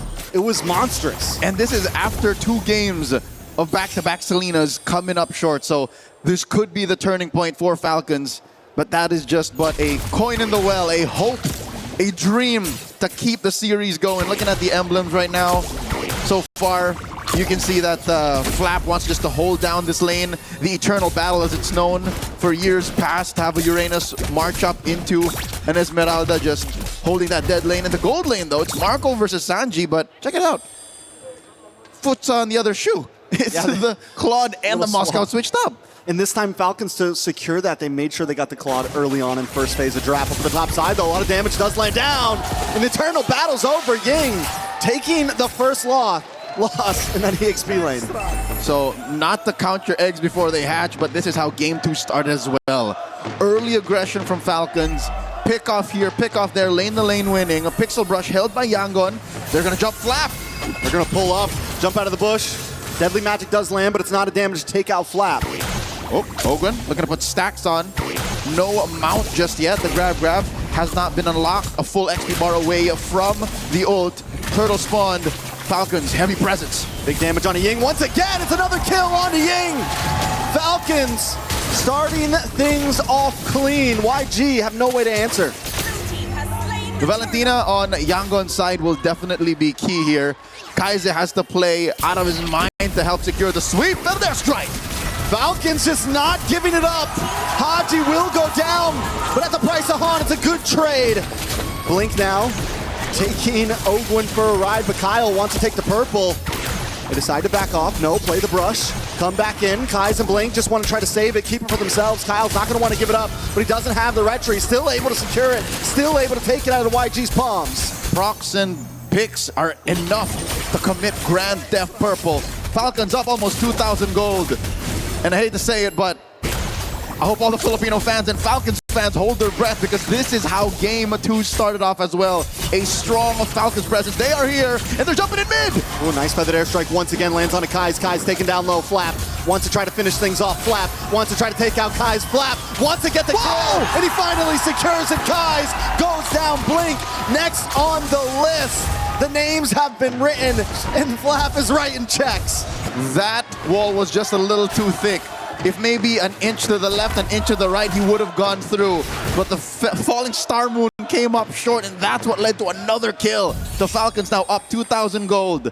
About half a minute until turtle number 2. Marco is just focused on expediting the early game. Feathered airstrike!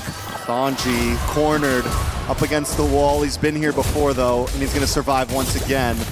YG, can they get a moment like they got in game number 2?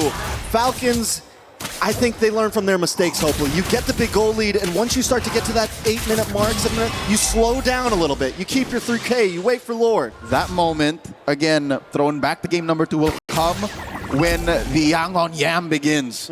When they turn on more purple than black, and they ube their way into a punish, because that's what we're looking for. Curse of Blood. If Blink can link up 3-4 key members of Falcons, then that's it. Oh, Super Marco in trouble. SOD there as well.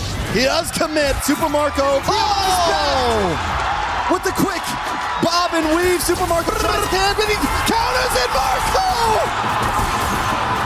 Super Marco! Bulletproof Marco, whatever you want to call him.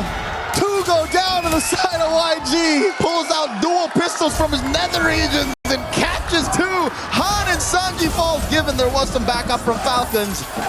But this is them playing on another level. Blink, fourth user revitalized. This is what we want to see, Blink. Not going to be able to make it. Not going to be able to survive. Falcon is collapsing on YG, sending them back to their own galaxy. 7-1 at the 5-minute mark. 4K up. They're trading top lane for bottom, and they want more! Sanji bites it. Flap is bloodthirsty. Once again, a replay on that sequence. I could have sworn Marco was dead. Oh, the BMI back. And then right at the perfect moment, I don't know how many stacks the AOT he had, but the blazing duet was enough to keep him topped up while staying in the brush. I think that was key. Trex, I think it was just the fact that he was staying in the bush, denying the clapback, meaning his lifesteal was pure. Even at such an early point in the game, what was that, 4 minutes in? His lifesteal, whatever was in his kit at that moment, was enough to keep him at what, 10% HP? Yeah. Hence why the sequence happened. Marco is on a roll here. This is as good a start as you can get on a Claude 5 minutes in. Yeah, 2-0-2, you've already taken the tower. And now, Falcons are going to start yamming up first. They're going to start pushing together, grouping up. Contrary to that, I think they should keep pushing elsewhere. They should do a 1-3-1. That's what's happening. That's how you're able to get 3 kills on Flap, 2 kills on Marco, 1-3-1 converge when Yangon thinks they can punish, which is, again, denying Blink what he's looking for, and they burst down Blink Flap from the back. And Han is unable to get the damage on a Haji. Oh my lord! Haji just deletes him. The damage is too much. Kai's is able to respond back and take out Haji, though. It's a 2-for-1 right now. YG finally putting the second kill on the board. Falcons Esports is unfazed, though. They're going to move on to this turtle. They're going to take their 3rd neutral objective. And while this is happening, YG still split up. 3 for 3. Team Falcons are taking more than just the turtle. They go for another kind of Grand Theft Purple. Kyle is so guilty. A rap sheet. That is definitely something he's not beating. Top lane, though, is still definitely something that Yangon can work on. I don't know if Yangon want to fight. They're 6K down. No. They have to wait for a moment like last time.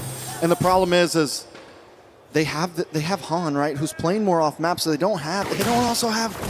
I think the Ruby was a big deal last time, able to kind of slow down Falcons in their engage. And Ruby is another way to spell CC. Crowd control is something they're kind of short on right now.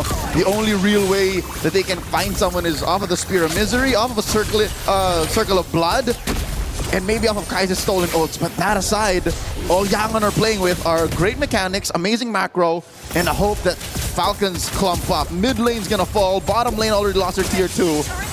this is the best way for Falcons to continue. If they want to continue their life in MSC, force this series to go to game number 4, split up the map, deny Yangon their ube. And they have essentially become so much more objective focused. Instead of game 2 where they were looking for lots of fights, willing to just go for the kills. Yes, they're getting kills this time, but wait a second. Nice stun on multiple members of YG. But even there, they don't commit. They know what the job is, and that is take towers, get turtles, get lords. This is when you know that your team is doing well. When a glue is able to just build a glowing one. He's got enough in the bank to splurge on a full-on mage item.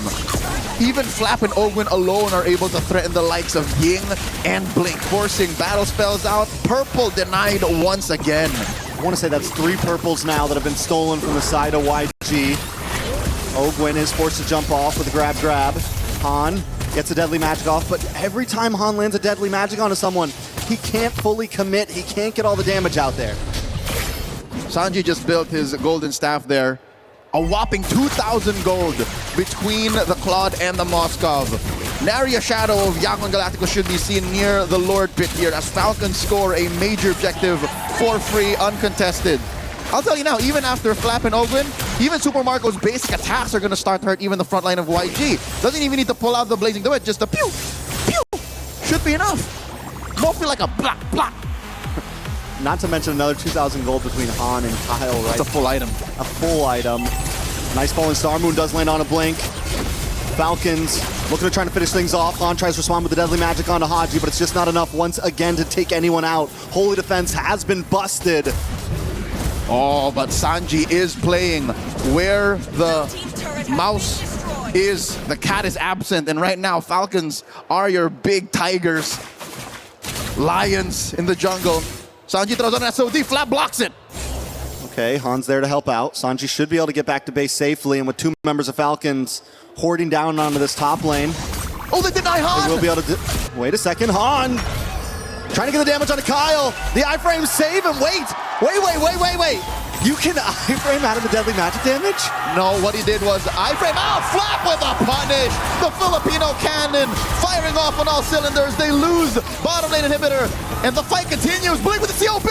That's huge, and the response, Blink goes down!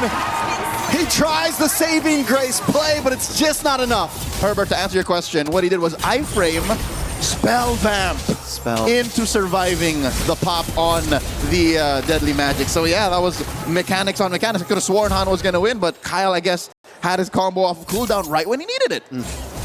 Very well done by the side of Falcon now. We're getting close to a 10k gold lead as YG just tries to defend. Falling Star Moon on Sanji and Kai's. Flap trying to back off. Kai's looking for the re-engage. A little more damage layered onto YG. Haji brings down the Fallings. Feathered airstrike.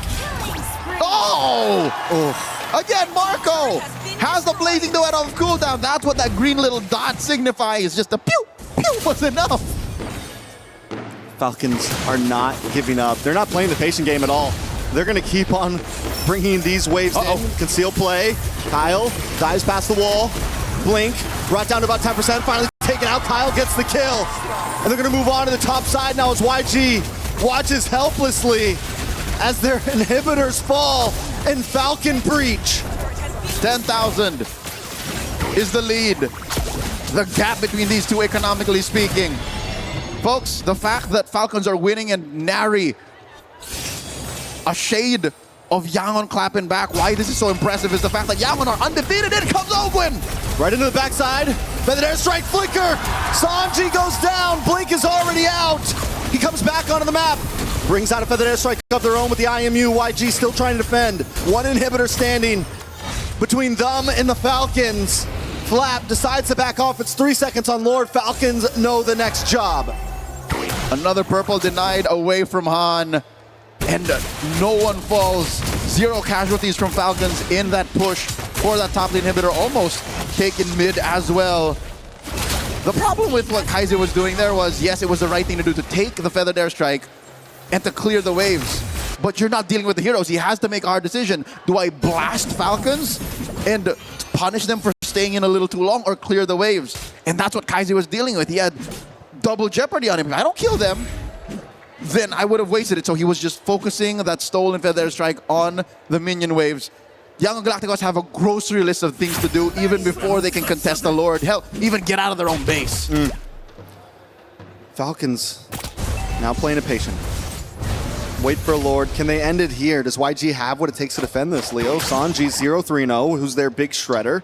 They can't really burst down with Han right now. He doesn't have the damage. They need to try to pull this Lord to the mid side, keep it away from their base tower as much as possible. But the problem is Falcons is bringing all 3 lanes in at once. I don't think their lineup is built to both defend and clear waves. Flap jumps in, Han coming in from the flank. Has a space escape in, Lord still standing. They burst down the little boy. Han is gone. Ogwin looking for a target with the flank on the top side. Flap into the back. Kyle gets some nice damage onto Kai's, but the Lord's already connected. Flap misses the falling star. That airstrike comes down and Blink's deleted. Ying trying to defend, trying to clear the waves, trying to save the base, trying to get in their face, but Falcons have to back off. YG still defending, but it's too low. Haji's in there, and Falcons finally put a match on the board. Not so fast!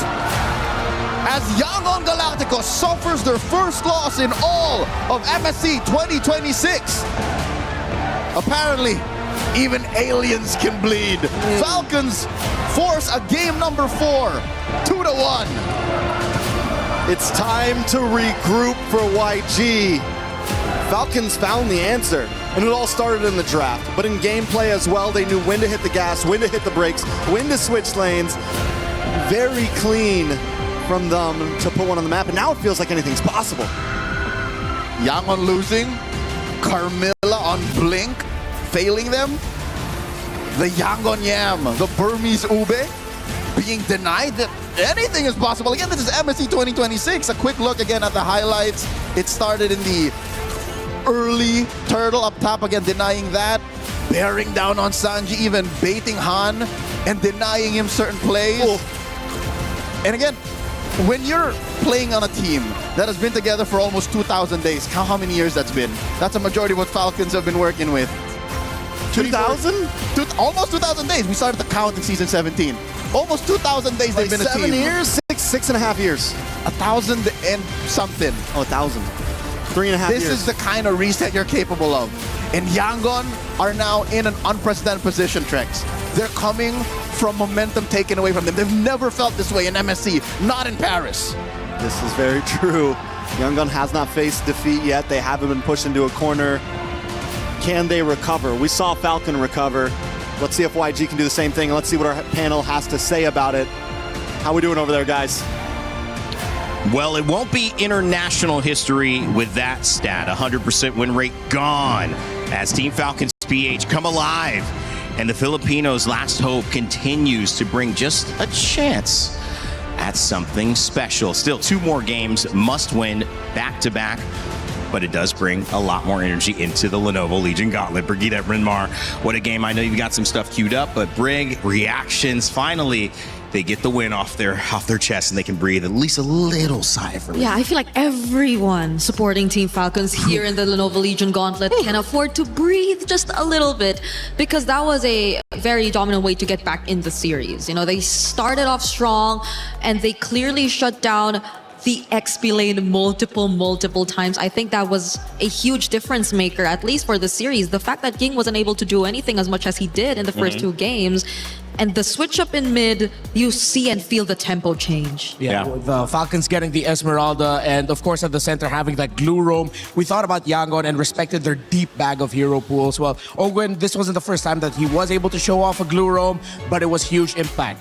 Glue roam, Farsa mid, Hirara in the jungle, and of course an Esmeralda dominating its lane matchup means the jungle is not safe, which is why we saw a lot of glue roams go up against Harley jungles in MPL Philippines, Malaysia, Indonesia, all over the world. I mean, look at the damage difference. It was 53,000 on the Esmeralda of Flap compared to the 17,000 of the Uranus on Ying. That impact, I mean, that's a 35,000+ damage difference going to your teammates versus you doing it to the others. Brig, was it an EXP lane loss that turned this around? Well, it started from there, definitely. To say the least, it started from there. It was the priority for Team Falcons before they could fully establish their presence across the map.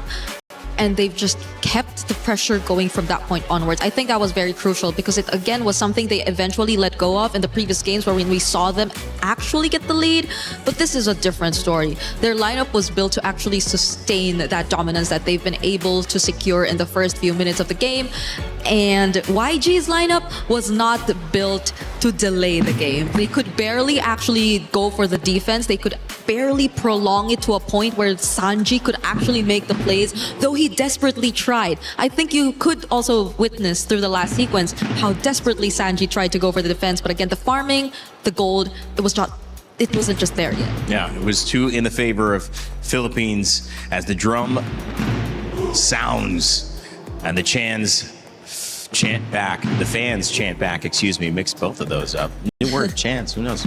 All right, Rinmar, you've got a setup for us on the telestrator. Yeah. I know you want to talk about the draft. Yeah. What gave Team Falcons Philippines a chance here? All right, let's look at this. Breaking this going to get the play. So we look at the priorities here of Falcons. They got the Hirara as that first pick. Then they went with the Esmeralda Claude.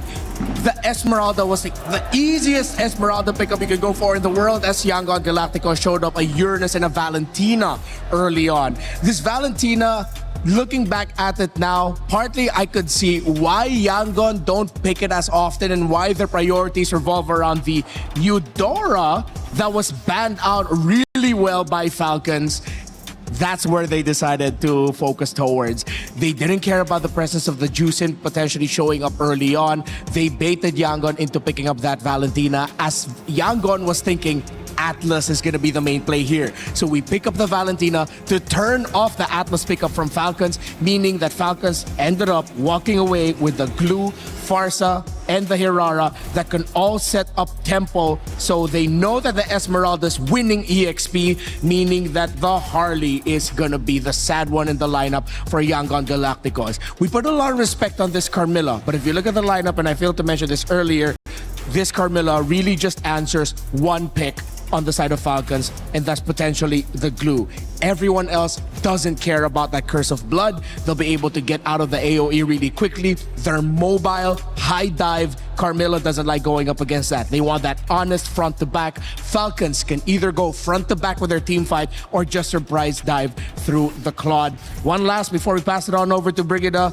This is some great bans here by Falcons. They took away the Guinevere and the Nolan, forcing out that Harley to come out later. And that Harley was sad in the presence of the Glue and the Farsa. That's it. It's your turn. It's my turn. Okay. Say mine. So I think at this Good job, guys. we're gonna be jumping in game because we've already broke down what happened in the draft. And oh my, where is my play button? Oh no, not that. Okay. So as we take a look at the first clip I decided to pick up here, I would really want to highlight this because I feel like this is one of the moments where YG actually tried to get something, to at least get a trade, to catch up in what way, because their XP lane was sort of already shut down, so you would really want to consider looking at other lanes, and particularly in this instance, it was the gold lane.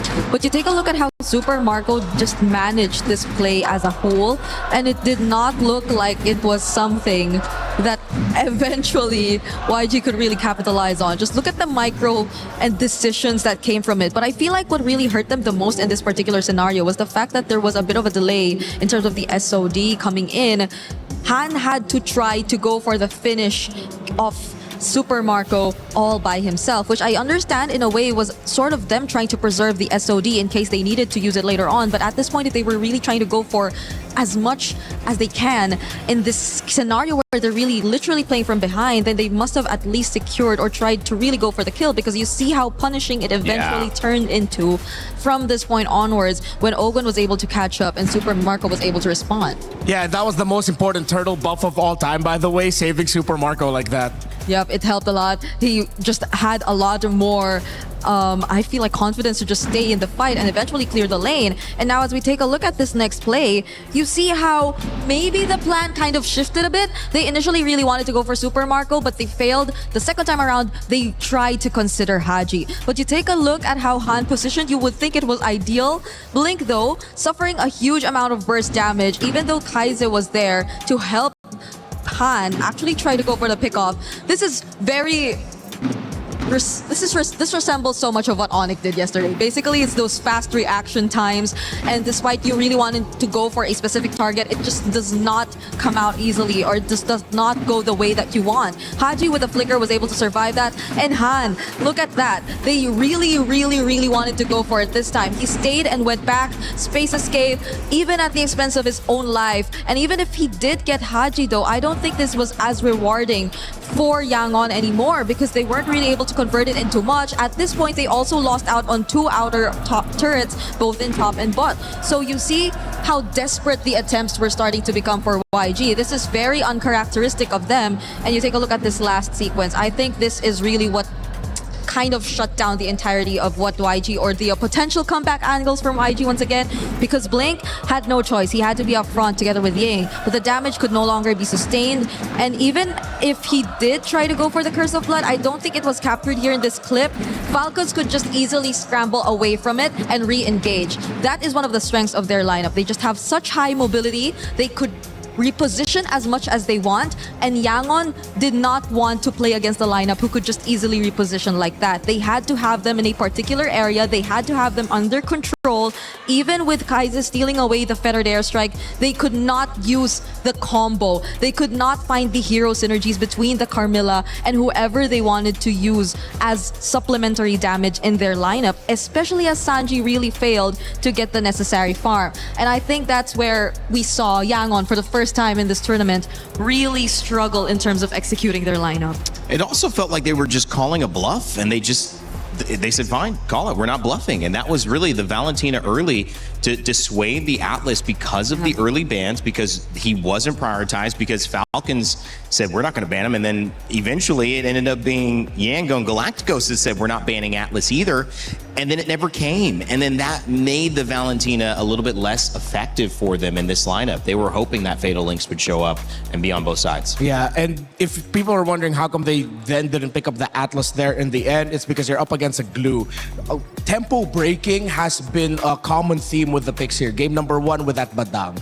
Game number 2, the Ruby. Game number 3, it was the glue that ended up with Falcons, and it's a strong tempo breaker. And this is a beautiful thing to see too, as both teams, as we mentioned, calling a bluff, so that's a little bit of poker. We have a little bit of chess. We have chess at EWC as well. Magnus Carlsen, you watching MLBB? I don't know. Maybe this is that interesting. I think it is. But at the end of the day, it's now a mind game. And you see Team Falcons PH winning it for the first time. And now the answer with Yangon Galacticos has to show up with this, which is, okay, we've been out drafting everybody. We've been winning. We have our first loss of the entire tournament, Brig. Is there anything emotionally that shows up bigger than just a loss because it's their first the entire time here, 2 weeks in Paris? Yeah, I'm not sure how Yangon have mentally prepared themselves for this kind of scenario, because they've been winning it all. They've been very dominant in majority of their games, but there have been instances wherein they've been pushed to their limits. 30-minute games, comeback games. So this is hopefully nothing that will really affect them as much, but Falcons definitely should take this momentum and carry it over if they really want to bring us to a reverse sweep. Yeah, and if they want to show to the Falcons like they don't have to worry about anything, maybe Yangon are gonna pull off an unthinkable here and suddenly keep the Fanny open and then just play around heavy assassin trades. But we go back to the head-to-head here, Super Marco and Sanji. Sanji has been terrific on this Claude throughout the series, was taken away by Falcons, and Super Marco. I feel like Marco finally got that game that he needed to get that confidence boost. That play that we broke down where he got the turtle buff just in time so that he could turn it around in front of the Harley and the Moskov. Yeah, Super Marco might just be back, and Falcons might just be definitely back into the series. I mean, it could have gone the other way. If you have that snowball happen with YG, again, Marco loses a little bit of his optimism, and all of a sudden, you could be seeing Falcons out. But at this point, they are back in, and they are in to win it. One more game needed. You can't focus on having to go 3 in a row against YG. You just have to take it a game at a time. So far, Falcons doing a good job of that. Yeah, I'm really starting to agree with Coach Bren and what he mentioned about the difficulties of going up against YG this time. But the adjustments have been great, at least for Falcons. The first 2 games I feel have already been sort of enough to get a better grasp and understanding of how you should be attacking YG. And maybe YG are starting to fall into what Falcons are setting up as a trap from this point onwards if they don't get to put themselves back in the game. Yeah, if we do get a side switch here and Yangon decide to go to the blue side, Falcons go next, what then happens to the trade in the mid? Eudora is going to end up becoming another major piece that you cannot ban out on the red side. Bannable on blue, but on the red side, it's too much of a risk with the amount of picks that you're going to be giving up. So does that mean they deprioritize the Selena and then they go for the Eudora? These are good questions, but I want to go to the other side of it because a good writer, a good novelist has to imagine what a world looks like if the villain wins and if the hero wins to set up what's at stake. I want to look at this side of YG. What if this was just another day at the office? If they really are a team that's going to surprise the Philippines, it's going to beat a potentially Onyx in Indonesia in the finals, wouldn't this just be like, oh yeah, okay, we made a mistake, back to it, another 15-minute win? I mean, if they're going to be that team, if we're talking them up like they could be, that's how they would respond in this game. If so, then are we seeing another Barrett's priority first? The thing is, there's a dangerous game right now, and Yangon, I think, they might trick Falcons into this. With the Valentina ban, both Marcel and Atlas are open. Belleric's gone. Okay, it's just the Atlas now. And Dodot the Valentina. So there are a lot of options for Yangon, honestly. They can rush pick the Atlas. Then Ogwen's picks, I think, might have to come in earlier. It's been banned out with the Atlas here. Falcons needs to consider picking up the Minotaur in the first phase. Something to match the potential threat of an Atlas. Without the Valeric, then that is probably the next to consider in terms of AoE if you just really want teamfight prowess. Yeah. Hirara and the Fanny are gone. I think Falcons don't need to rush pick the Nolan. They can save their jungle pick for last and then just surprise with the Joy in the end. And seeing as they picked up the Juicin, heroes such as the Harith and the Joy might be their go-to so that they can get that smoother scale into the mid to the late game to set up for their Claude. Are YG forced to pick up the Eudora now at this point? If they really just want to play for comfort? And is it something Falcons are trying to set up? Because you see how they already have some sort of reliable damage already coming through for the Juicin and Claude to manage at least the mid to late game. Yeah, and they turn off the Gord pick with that. Because if Yangon decide to lean in towards the Kaiser pick and then go for the Gord instead of the Eudora, because again, picking up the Eudora early on, you still have the Esme Uranus trade active, and picking it this time might mean that Falcons wins that trade. I think they have to go ahead and pick up the Esmeralda, or maybe even consider an Arlot early on again. Arlot Atlas, great combo. Nolan available in the jungle, which we haven't looked at yet and is not going to be looked at here yet as well, unless Haji decides to grab it on the side for his team here on Team Falcons PH. But with the Uranus and the Eudora picked up, it's what we anticipated. Yeah. And the tough thing here now is for Falcons is they have a decision. If they pick the Esmeralda now, they lose their priority in the hero for Ogwen. If they pick up the Minotaur now, they will lose that Esmeralda.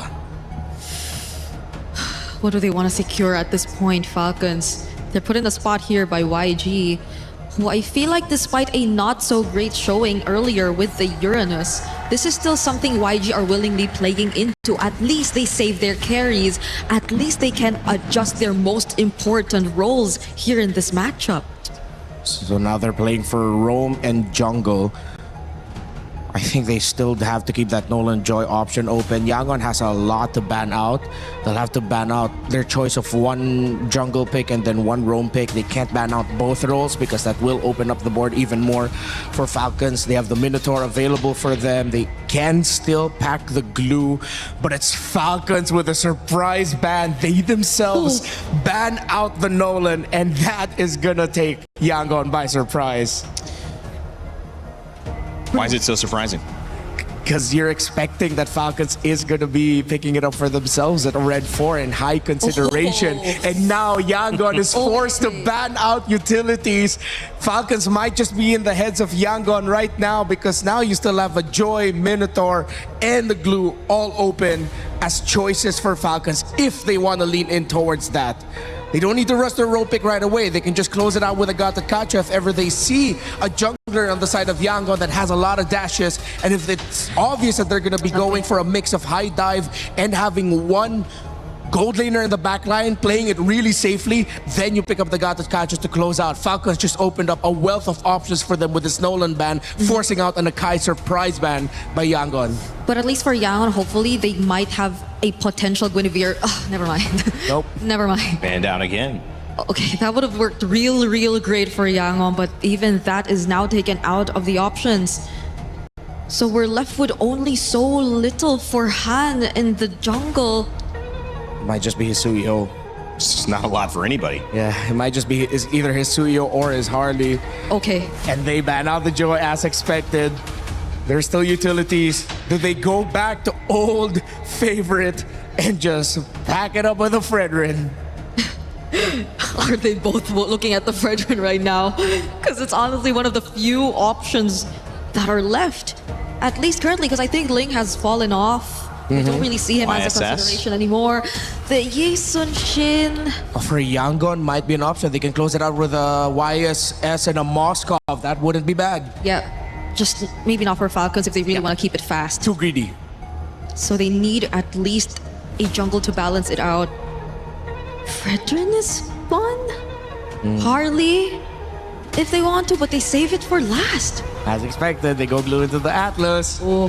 What do Team Falcons PH have up their sleeve here? Looking for a jungle at the very end. They'll have final say on this draft with Red Side, but it means that two big picks now coming out for YG. For Falcons, it's going to be high burst physical for sure because their roam, their EXP and their mid is all magic. They need to balance that out with strong physical. What? What do they have? Yeah, what is Yangon looking at for their jungle and gold? They get Clint? Okay, we've seen that work.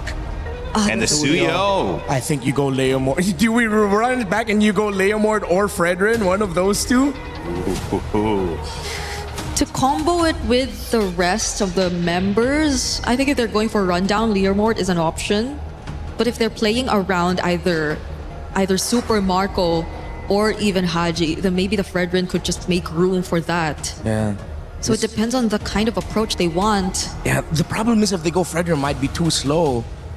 Unless Falcons are going to show up a new surprise pick here. Unless there's a jungle that we're forgetting in physical. I mean, Aurora did pull off a Lucas, but it didn't work. So who knows what options could be. Mark this. Well, what's it going to be? What else showed up recently? Okay. Okay, they're still going to go for the Harley. High magic base. Yeah. And this didn't go the second round didn't go as expected as I did. I thought Falcons might go for something a little bit more surprising in the jungle. Yangon played it safely. They have their Clint with them. Esmeralda should win in the EXP, but it's Han on the Suyo. And that's the big X factor. Exactly. X factor for YG. Will it be the Suyo that sends them into the grand finals? Will it be the Clint that bursts the bubble of the Philippines? Or will Team Falcons live to fight another day? They need to win 2 in a row. But every win for 2 starts with the first one. So let's see if they can handle this game as we send it over to our casters, Trax and Leo. Going into the Land of Dawn for game number 4 is a canon event in the Myanmar versus Philippines rivalry. Yangon Galacticos could secure their slot in the grand finals and finally put the rivalry to bed, or Falcons could claw their way into a clincher that goes all the way. Welcome to game number 4 in this best of 5, our first semifinals for the day. And just like that, with red 5, Falcons securing the Harley, even the whole jungle matchup was left in contention. And it worked out so well for them, because the thing is even if YG doesn't go for the Suyo, Falcons can pick up the Suyo in response. They had him in this rock, paper, scissors match where Falcons always got to see what YG picked first. And when Suyo and Harley were the 2 picks to go, Harley normally got the win over it. That's right. Harley normally got the dub in that matchup. For about 4 to 6 weeks, Harley was the best jungler in the game when it came to MLBB Esports. And this is not to say Yangon can't win with the Suyo. They already have in the knockout stage of MSC. But looking at the rotations, again, I'm not so sure if you agree with me, but it's evident that Yangon are playing a little more cautious. It's a very similar pace to game number three. Falcons also, though, because if we get to this 2-minute mark, Sanji and Super Marco always just going toe-to-toe down here. If we get to this 2 or 3 minute mark and it's still 0 deaths, we have to admit that also Falcons taking a slower pace, because even game 2, game 3, Falcons were the aggressors. Ooh. Kyle on the bot side looking for a possible target, does have level 4, going to decide to go for this crab instead. Turtle comes up in 5 seconds. Kyle might be a little late to the party. All right, the expanding rivers will allow him to double time and make it there. Flap and Ogwin able to draw a line between Blink and the Turtle. Flap on this Esmeralda 2 games back-to-back is feeling like a force of nature. Han is going to start off this Turtle. Kyle gets the deadly magic, or doesn't actually use it quite yet, but they're still able to put a lot of damage on a Blink. Haji in the backside with the Crimson Beacon, and down goes Han. Han's not going to be able to survive this one. First blood into the hands of Hanji. Kai's now forced to use the Flicker as YG watch Falcons take Turtle number 1. That is mid-prio up Wazoo. As if inherited from their ancestors, Falcons just take the Turtle and own the early rotations. As a Uranus, you kind of can't help but feel miserable. This is something that Ying has to take from game number 3 all the way to game number 4 and say, I can do better. But he's not given the atmosphere to do as such. The mount onto Sanji. In comes Marco. He's in a lot of trouble. Han's going to try to come in to help out. A lot of damage on Ogwin. Ogwin won't be able to get away. CC immune on to Super Marco. Will be able to, in fact, get back safely under the tower. But a nice pickup for YG. Massive clap back. They force Ogwin to take a dirt nap there. Patrick Starr just out the bush. This is interesting. Grand Theft Purple committed. Kyle takes it. It's 2 games in a row now that purple buff hasn't been Falcons, but look at the damage. Flap able to safely get onto the tower. Now they're responding back. Haji gets a pull back on to Ying.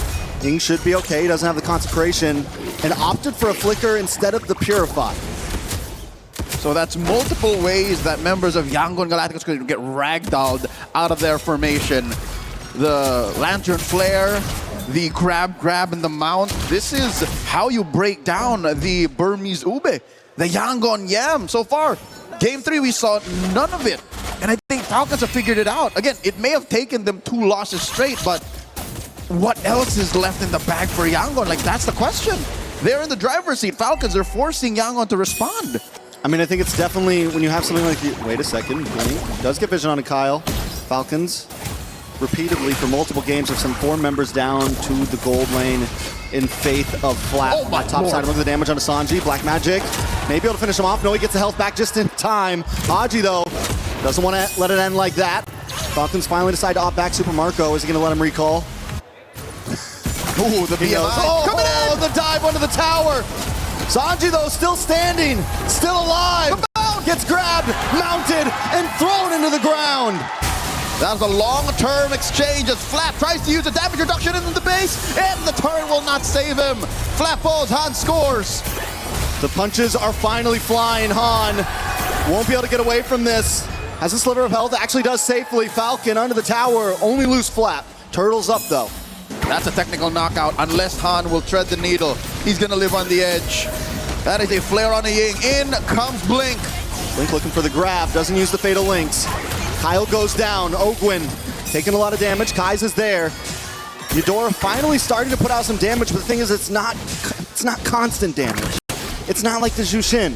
You get one big attack, and then you're just there. On a spectrum of damage and utility, that's where Haji Zushin comes through. But you gotta consider, Kaiser was in the perfect spot at the perfect time. It was Kyle he needed to burst down. So again, I think Yangon Galacticos are happy to keep this lead down to under 1,000 by picking off Kyle after the turtle. So yes, 100% so far. About 5.5 minutes in, Falcons take those turtles, but Yangon are on the map. This is a much better shape for them than they were in Game 3. I think this is the best start of a game that we've seen for both teams in a sense. It hasn't. What I'm saying is it hasn't escaped from anybody. I concur. All 3 games, it's been a huge lead. A turnaround at some point for YG here and there.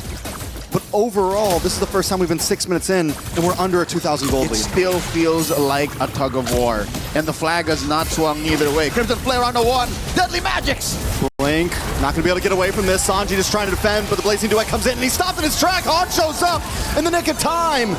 Kai's there as well. This could be bad for Falcons if they push too hard. They're gonna dash in. Han gets a couple shots onto Kyle. Ying dashes in, past the wall. Couple shots onto Kyle as well, but Falcons only lose Ogwin. Massive surge forward. That's what you're looking for in a Suyo that is in crunch time. So Han here, fearless as he comes in, able to find that trade, and Flap maybe a second too late, actually holds his breath and practices discipline and does not jump in with that Falling Star Moon, which again keeps them at under 1,000 up, which makes this final turtle of this game, about 7 minutes in, actually contestable. Again, neither have a sure grip. Yeah, it is dead even right now. With only a 600 gold lead, taking a look at each member. No one extremely leading. Super Marco with a 500 gold lead, but no one's got a full item. No one's extremely ahead. Han actually beating out on Kyle right now. Blink looks for the entry. Not able to secure a stun on anybody, but Kai's on the backside getting singled out by Flap. Flap will be able to get the kill. Puts Falcon at advantage for this turtle, but Han doesn't want to give it up just yet as Ying dives in, pops Consecration, and there's the Fatal Links. A lot of damage, stacked up. Sanji trying to fight back, but it's just too much. Super Marco takes out Han as Ogwin takes out Blink, and Flap finds another. Sanji left alone to watch the turtle go over to Falcons. And now we see the folly of the burst damage profile Yangon Galacticos have oh so invested in. Kaiser taken out early, Sanji ranged out. Underneath a fight like that, sure, Sever over 2 or 3 major targets will spell vamp you to victory, but not when you have the kind of damage that Falcons almost missed on, by the way. This is an early game going into the mid game. Claude that could have missed out, but the fact that he was able to keep himself topped up and put the damage where it matters, isolated Sanji from actually getting the payoff. Because look, 2 members of Falcons were actually within range, but they denied Sanji that space and the 2 seconds he needed to let off a few big ones. So now Falcons skyrocket to a 4,000 gold lead in just a single objective. One neutral objective, one team fight. They had a 400 gold lead before they started. Now times they 10. 10 times it. Yep. 10 times it. Exponential, that stonks. Great stonks for Falcon right now, working their way up. If they can win this, it goes to a game 5.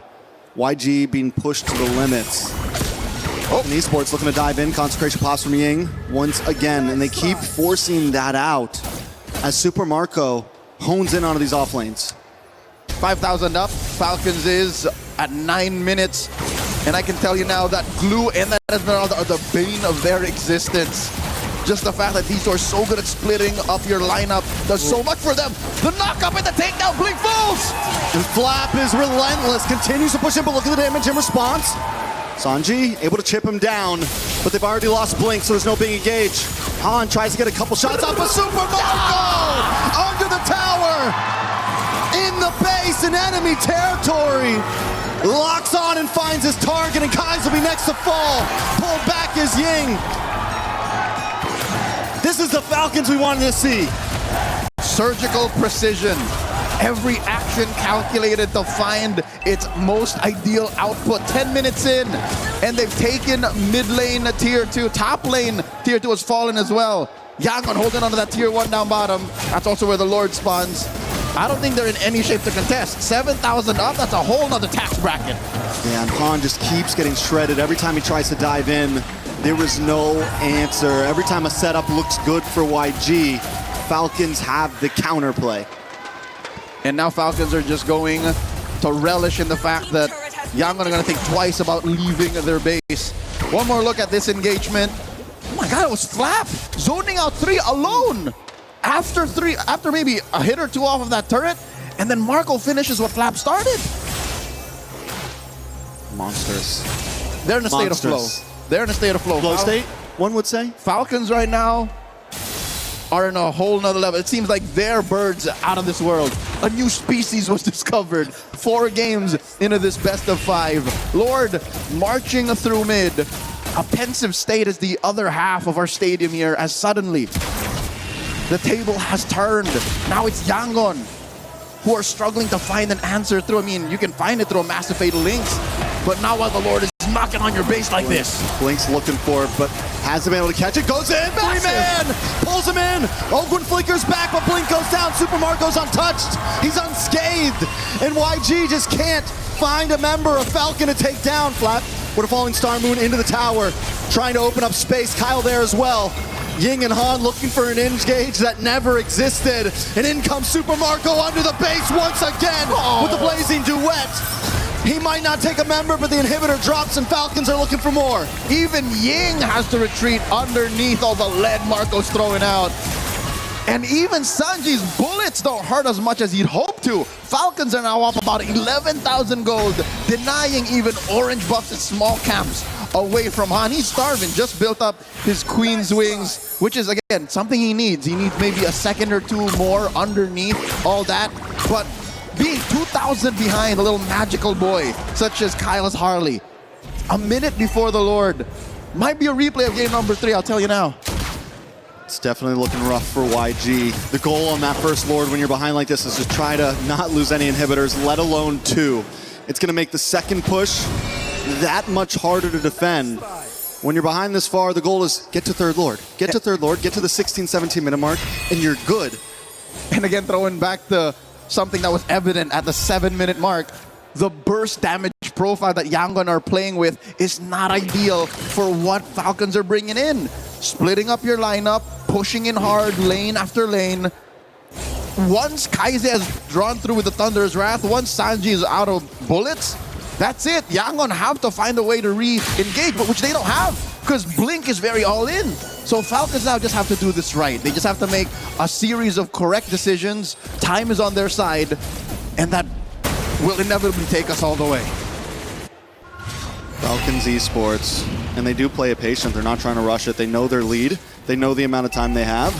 YG, you're in a bad situation here, right? You kind of have to contest this because you're down to 1 inhibitor. Blink, once again, unable to find an opening.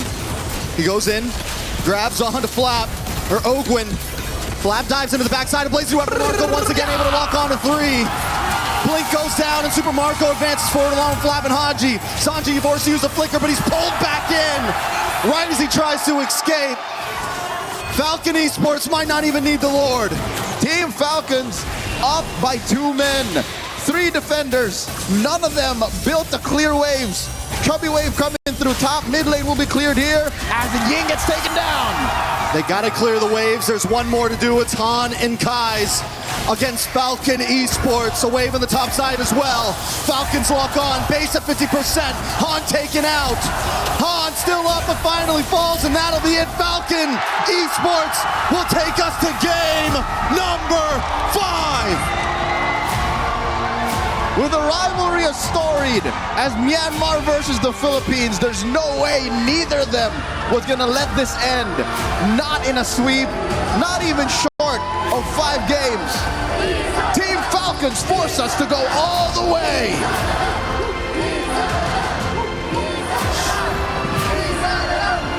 What a series we have. You know, YG took the first 2 games. It felt like it was over. It felt like the only hope, the final hope, was being crushed. But once again, Falcons stand tall. Can they do it here? Reverse sweep. 3-2. I would hold my tongue. A lot of people would say don't count your eggs before they're hatched, and again, the amount of synergy and chemistry that the members of Team Falcons have is nigh infinite. I don't think you've ever, well, we've been close to, you know, hanging out for almost 2,000 days, but they are a team that have been through all of the ups and downs, the thick and thins, and being against an old foe, a well-versed foe such as the Burmese, the furious, out of this world, intergalactic talent of Yangon Galacticos. That is what unlocks the best out of Team Falcons. Well, I'll tell you now, I'm relieved we're going all the way. You gotta say this too. Throw it back to the interview of Flap the other day. What did he say? He said, we do better under pressure. And right now it is proving. They came into game 1, a little shaky. Came into game 2, a little shaky. Once the pressure was on, once they knew it was match point, they just kick it into gear. Rain Day, Red War Bree, how y'all like that? I like it a lot. I like it a lot too. A lot. Wow. What a moment here at MSC. MLBB is giving us a show. And we welcome you back to the panel, Rain Day, Rinmar, Brigida, to talk about what is our second series of this tournament to go to 5. One game now decides between Myanmar and the Philippines, representing their region in the grand finals of MSC. And boy, oh boy, we have a good one on our hands. And I think Leo and Trex, they put it best. The Myanmar teams, when they push the Filipinos to their limit, bring out the best in the Filipinos, and the Filipinos bring out the best in Myanmar. This is why, even though it's been so long since we've seen such an important matchup in their rivalry between these two regions, why it's one of the best in MLBB global esports. So much respect. We've seen it. And you see all this respect converted into just more and more competitiveness between these two teams. They're trying to bring out the best in each other. And I'm really loving how we're getting a full 5 series again. We saw probably one of the best series yesterday between Aurora and Onyx, and this, I think, is on the road to matching what we saw from last night. And does it feel faster? Does it feel more decisive? I just feel like there's an element of this that it was so on the YG side, and now it's so on the Team Falcons PH side. I don't know whether this is going to turn again, or if we're going to see, maybe a 25, 30-minute game in Game 5. Yeah, I feel like if it gets to that, though, that will really test the mental of both. And I'm not just looking at Yangon here. It will even test the mental of world champions in Team Falcons and the members that they have there, definitely. And I think this is why we've seen the draft somewhat shift. We've gotten a little bit more old school, a little bit more to a few months ago. I mentioned I had this big reaction to the ban of Falcons when they suddenly banned the Nolan. Because of how the draft eventually turned out, I was a little bit skeptical about the Harley, but then I'm reminded again why 3 magic damage dealers in the center of the map does really well for a lineup that has a strong winning lane matchup in the EXP lane and a slower farming gold laner in the Claude. If Falcon starts getting wins early, it's almost unstoppable. And since they were able to mark the man of the hour in Han and Ying yet again, it was another easy coast to victory for Falcons. Yeah, I just can't help but feel bad for Yangon in a sense that the previous drafts felt like they were just forced to draft out of what they would usually pick for comfort, what they would usually want to really complement their playstyle with. So there demands a change in terms of gameplay as well from Yangon, which I feel like is something they're not completely used to. Yeah. And Falcons have done a great job at just pushing them to this point. And Falcons are comfortable. They've had to do this already, and they found themselves on the better end of a comeback. Now they can see that the road is clear.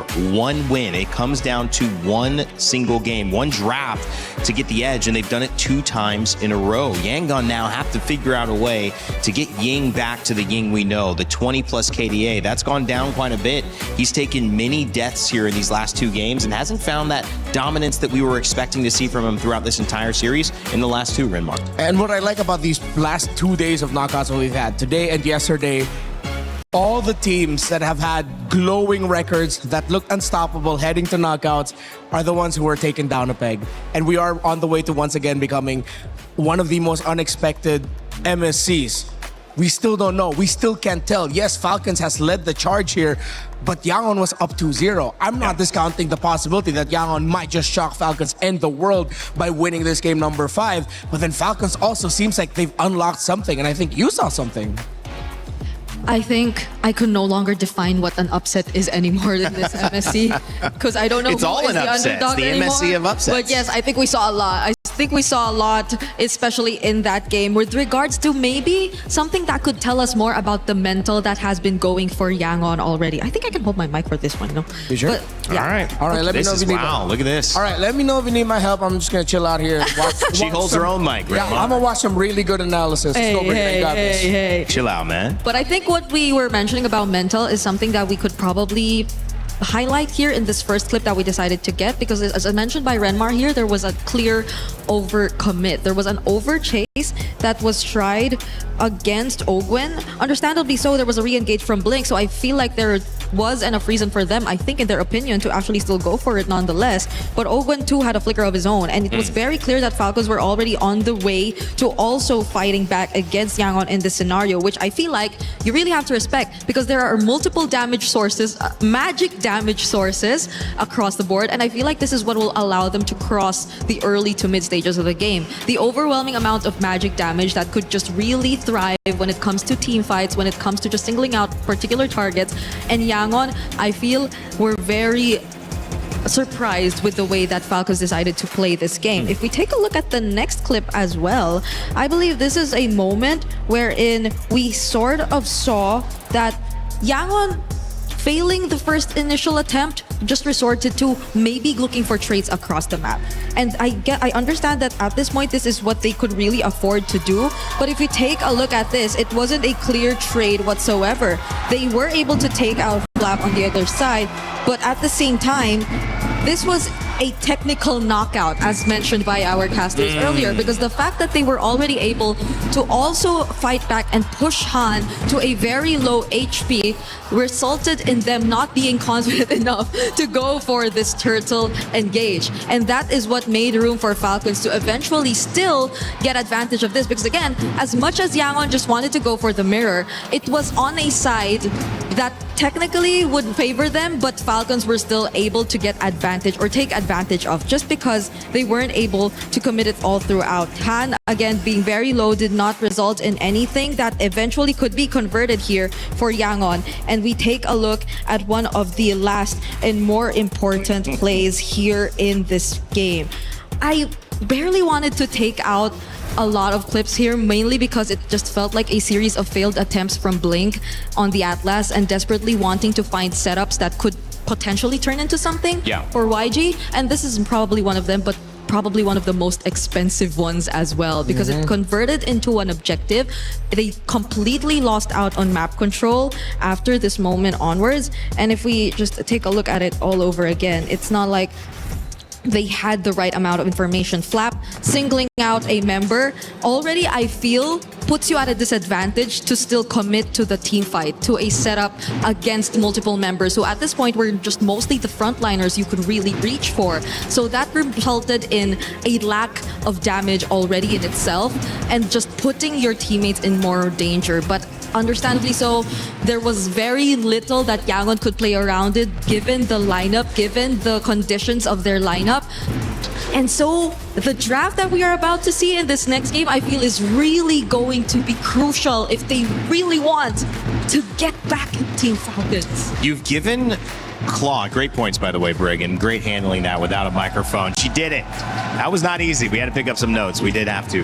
They've given the Claude away, and they've won twice, Super Marco on the Claude. I think part of the issue with that, and the other one I want to point out is the Glue, which has been played by Ogwen now twice. That dang Patrick skin.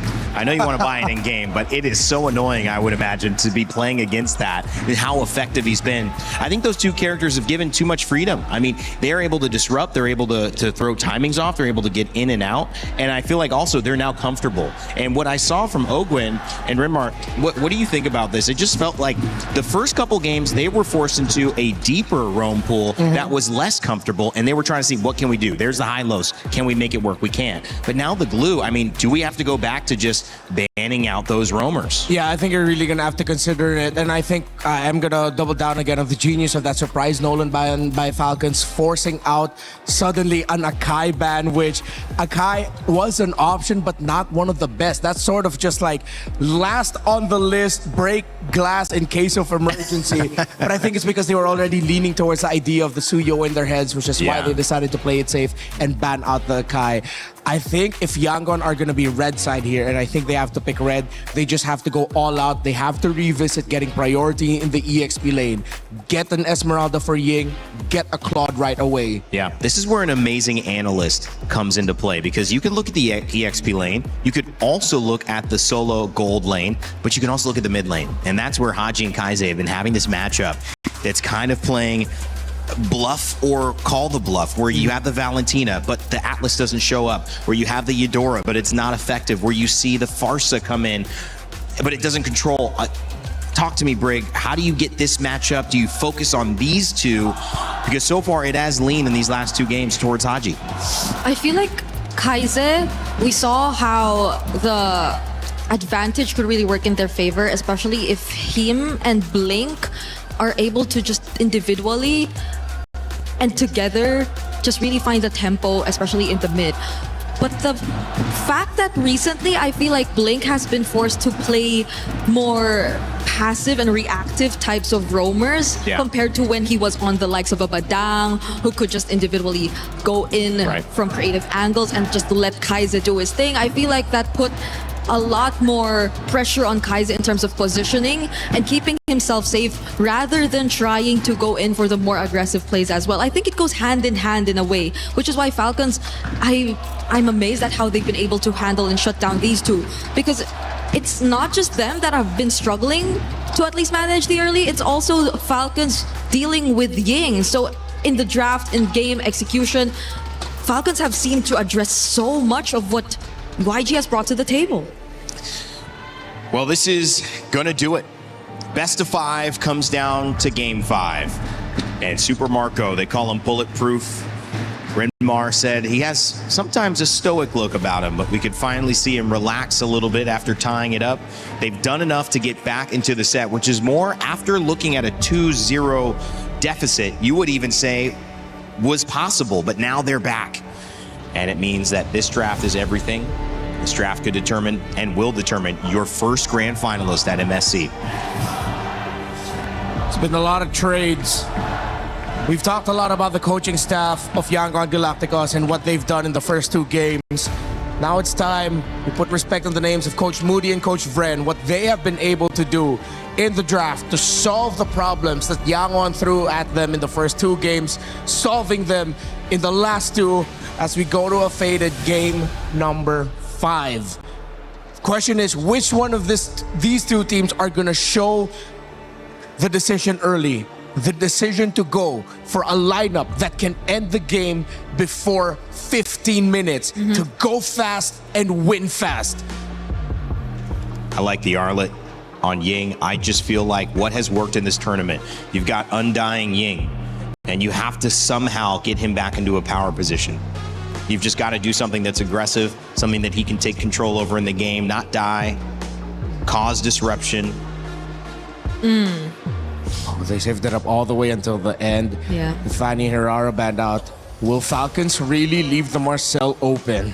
At least the Atlas problem isn't there anymore, you know? Yeah. So maybe we could just set aside the Valentina just a bit and leave them to play the kind of mid laners that they really want. Yeah, we'll go back to more Juicins, Gourds, Farsas.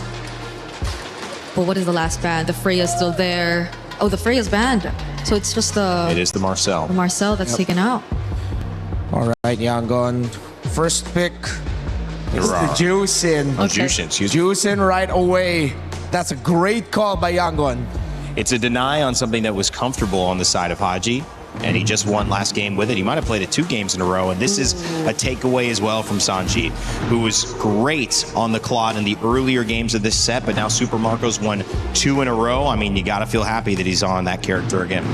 If Yangon get the Badang early, this is going to force Falcons to pick up a Minotaur at red 3, unless they really are leaning in towards the glue. If ever Yangon go for the Badang Juicin combo again, if ever they show up with the Arlot in the first phase again, expect a lot of crowd control from them that Falcons needs to be ready to respond to. And Falcons with another surprise. Wow. They rush pick the glue early. Need to. They don't care about the Esmeralda Uranus trade. But at the same time, this isn't just a roam pick, it's a flex pick into EXP. Yeah, and if the Badang gets locked in by Yangon, and even the Uranus, I don't think Falcons would be hesitant to pick up the Esmeralda for a 3rd time here in this game or in this series, because they've been pretty much able to maximize the Esmeralda as well in the hands of Flap. So Yangon, it's a tricky spot. Yeah, I think Falcons, what their approach to their draft has sort of felt like they're giving Yangon more, but they're left with the best part of the cake. Yep. Right? It's like, all right, get as much of the cake as you want. We get that little gooey part center that still has like the cherry on it, exactly. the sprinkles. But here's a some little bit surprise. extra.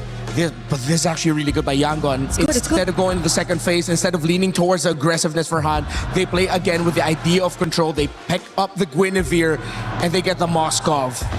That's been banned out in that second phase every time. You guys have looked at it and said, ooh, Gwyn would be good here. No, thank you. But it does leave open a chance for a very important pick here, whether it's EXP, whether you try to look at your mid lane here. So it's true, the Esmeralda Uranus option is still there, honestly, for Falcons. But if they themselves want to switch things up a bit too and just jump into more crowd control potential, they can leave it for later and instead prioritize the Harley, which I think, fairly enough, would be a great matchup towards the Guinevere, especially in objectives. So they're really trying to readjust their sources of engage in the last two picks. I wonder if Yangon need to consider banning out a Farsa if they really want to double down on the aggro, but they need more crowd control. They already have the glue to disrupt. Good source of... Oh, it might depend. They might actually save the Haji pick for last. What if, well, there is a chance Yangon just take out all these potential XP lane problems. Yep. The zonings that can come out from Flap, either if he does get his hands on the Esmeralda, though they have ways to deal with it through Shred. I just feel like positioning-wise, you really don't want to face it anymore. And that will allow you to maybe consider another pickup on the Badang if it's just really taking out the counters that we're talking about. But they instead take out the Eve. Which I feel like means Yangon just showed a little bit of where they are mindset-wise, because their three picks are pretty great against a lineup with an Eve. And the fact that they still decided to ban it out, maybe that might be something that Falcons just now have a hunch on of, oh, wait, they're overthinking a certain aspect of it. The EXP lane is really where the focus for me has shifted. The R-Lot has gotten banned. I thought that would be a great pick to get Ying back in comfort. But now you have the Uranus and the Esmeralda. Is the thought, Brig, that if we save this and you pick up Uranus or you pick up Esmeralda, we just get the other one? There is a chance, but there is a chance also that we look at something else, because I think the Arlot Guinevere also really would have been a great combo.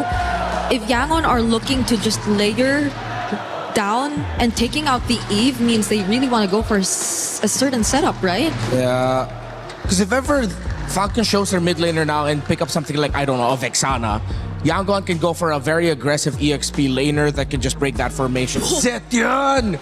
With all of this dive, with the counter set it has, with the Fury of the Phoenix, a lot of control, a lot of vision. The thing with Zetian lineups is, especially with the Harley, especially with the Claude, if Yangon end up with two strong high invade Roman EXP picks, it's going to be deadly for them. If Falcons lose this early game, it's going to be hard to come back. I think Yangon can lean in with just pure total aggro. What about Keto? Up against Zetian, because of her knockback, it might be tough, especially with the glue around as well and the Esmeralda still open. Asora is actually a really great pickup. Whoa, all right. We might get Valentina EXP here for Falcons and Flap. That's an overwhelming amount of magic damage again. Yeah, and it's a counter to the Sora in the lane. As Yangon end up with the Kali not good if ever Flap ends up with his own Shifting Skies as a Valentina Sora cosplay. We're going deep into the pool, baby. We love to see it. Last pick here for Team Falcons. Yeah, it's either they go for that, or just the next laner who could match the Sora and just disrupt positioning, and that's gonna be a Phoveus option for them. Dangerous. Yeah. Who would have thought the Phoveus was actually still up there? Yeah, they needed an anchor, actually. The Valentina would have been the more defensive option, but the Phoveus could be used to bait out some skills from Yangon, and then the glue goes in. This is anyone's game. Yangon and Falcons will take each other to the limit with this draft. No holding your cards close to the chest. You got to lay them all out on the table. It's the river. Even though we're playing dangerous grass, but in this case, they are all in. It is Yangon Galacticos versus Team Falcons PH. It's game 5 at MSC, which means we're gonna get our grand finalist after this. Drex and Leo at your service, calling the final game in this best of 5. More than half a decade of allure, more than half a decade of hope and glory on the line, and of course, the first ticket to the grand finals of MSC at EWC 26. Let's get it on. It's been a hell of a series. It's game number 5. It feels like a grand finals if you ask me at this point. YG with another draft in their pocket. Falcon as well. We've had different picks throughout every single game. And I love the way the panel put it. They are digging deep. It could be anyone's game at this point. Already so much aggression from both teams. Both junglers possibly have to go back. Blink has a quicksand guard, so he should be okay. The draft has definitely evolved. Again, they're able to split up the Zushin and the Glue. And then, of course, Neri and Esmeralda in sight. Early invade here coming in from Yangon Galacticos. And that Phoveus from out of nowhere.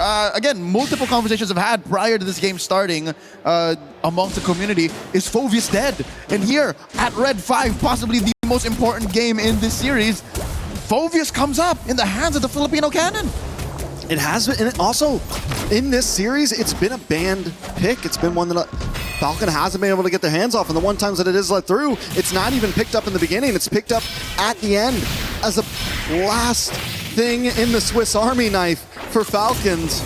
Can Flat be the difference here? Ying as well on the Sora, another pick we haven't gotten to see a lot of. So much on the shoulders of these EXP laners right now. Ying and Flap. Fortunately, neither of them have died. And again, this game has taken a turn after we've seen so much action in the first 2 minutes throughout the group stage. Early knockouts, we could have sworn the meta has changed, but no, when the best of the Philippines, the best of Myanmar come through, Macro reigns supreme. Early presence here, Han holding that pixel brush. Blink with a pull, Ogwin flushes him out. Kyle here, holding on. Oh, sees Blink. Han will get to level 5 before this turtle. Kyle's gonna try to go back to this orange buff and scale along with him. Both teams taking it slow, so slow. They know exactly what is on the line. Down in the gold lane, the swap back and forth between this Moskov and this Clint has consistently happened. But one thing we have to point out, Super Marco on the Claude has been monstrous. Denying it from Sanji alone is such a power play. And I'm glad that we were able to take a peek at the gold lane, because that's essentially where the duel is happening. And as we speak, it's happening now while these two teams dance around the turtle. We do have a level up on Han between him and Kyle, which means Falcons have to really try to get an advantage here. They have to try to stun, and there goes a pursuit onto Han. A lot of damage locks in, but Ying still able to take the turtle. Gets a knock up on Ogwin, crashing down. The fists are hitting hard, but Ogwin's there now, taking a ride onto Ying. Falcons look for the response. No members on either team go down. Turtle goes over to YG. Marco going for that double. Rampage Sandstorm jumped in. Blink spent his ult to deny Marco a clean double wave. All right. I like the way both teams are playing right now. There's sustainability around the map. There's crowd control on both sides. There's engage, re-engage. This game could definitely go the distance. There's a combo that they're waiting for. Falcons want to get the perfect Fury of the Phoenix into a chain on that demonic pursuit. The demonic wave into infernal pursuit. Bop, bop, bop. That's what they're looking for. For YG, came a little closer, came a little easier, right? A flicker into a shifting skies. So we're taking aspects of games 1 to 4 and putting them into practice now with some new picks as well. So this is a series that's been building game to game to game. Falcons have a small lead, but you can only really chalk that up to a little better mobility across the map for them, since, you know, a Harley is slightly more mobile than a Guinevere. Easier double laning from Super Marco. And I think that's what we're looking for, a mid-game power spike from Falcons that could eventually turn YG around, make up the difference for that ease of execution. But you could say the same for YG here. All it takes is one good combo from them as well. One nice Violent Requiem paired up with the Beacon, followed up by the Shifting Skies. There's a lot of possibilities on both teams to make one major play to give them that 2,000 to 3,000 gold lead. They're neck deep in crowd control. They literally have a bit of crowd control on everyone. So that's what Falcons is trying to skirt. That's what they're playing around. Again, the fact that it's only Marco who has a Purify and Haji who has his passive. Once that's popped, then Yangon has free reign. That's what Falcons is taking all this time for. What's insane about the amount of crowd control on both teams, there is only one Purify between 10 players. Both teams putting their all on an aggressive route, or on a micro route, I would say, looking for the outplays, looking for the chance to make something happen with these flickers. Kai's trying to make entry for Ying. Blink there as well. Han finally comes in, get the Violent Requiem. A lot of damage, locks in. Super Marco comes over to Blazing Duet. Kai's able to take out Flap as Marco unable to put any damage on to Blink to the backside. Han does go down though. It's 1-for-1, Flap for Han. YG end up losing out on that one. Not so fast. There is a chubby wave left over by Sanji in that push up top. Falcons quick to find redemption as they push down bottom. Kyle! That was a lot of trouble here. Space escape was at such short range. That was 3 members of YG dogpiling on him. And that will even the playing field in that last trade, because yes, the tower went down on top side, but tower also falls to Super Marco.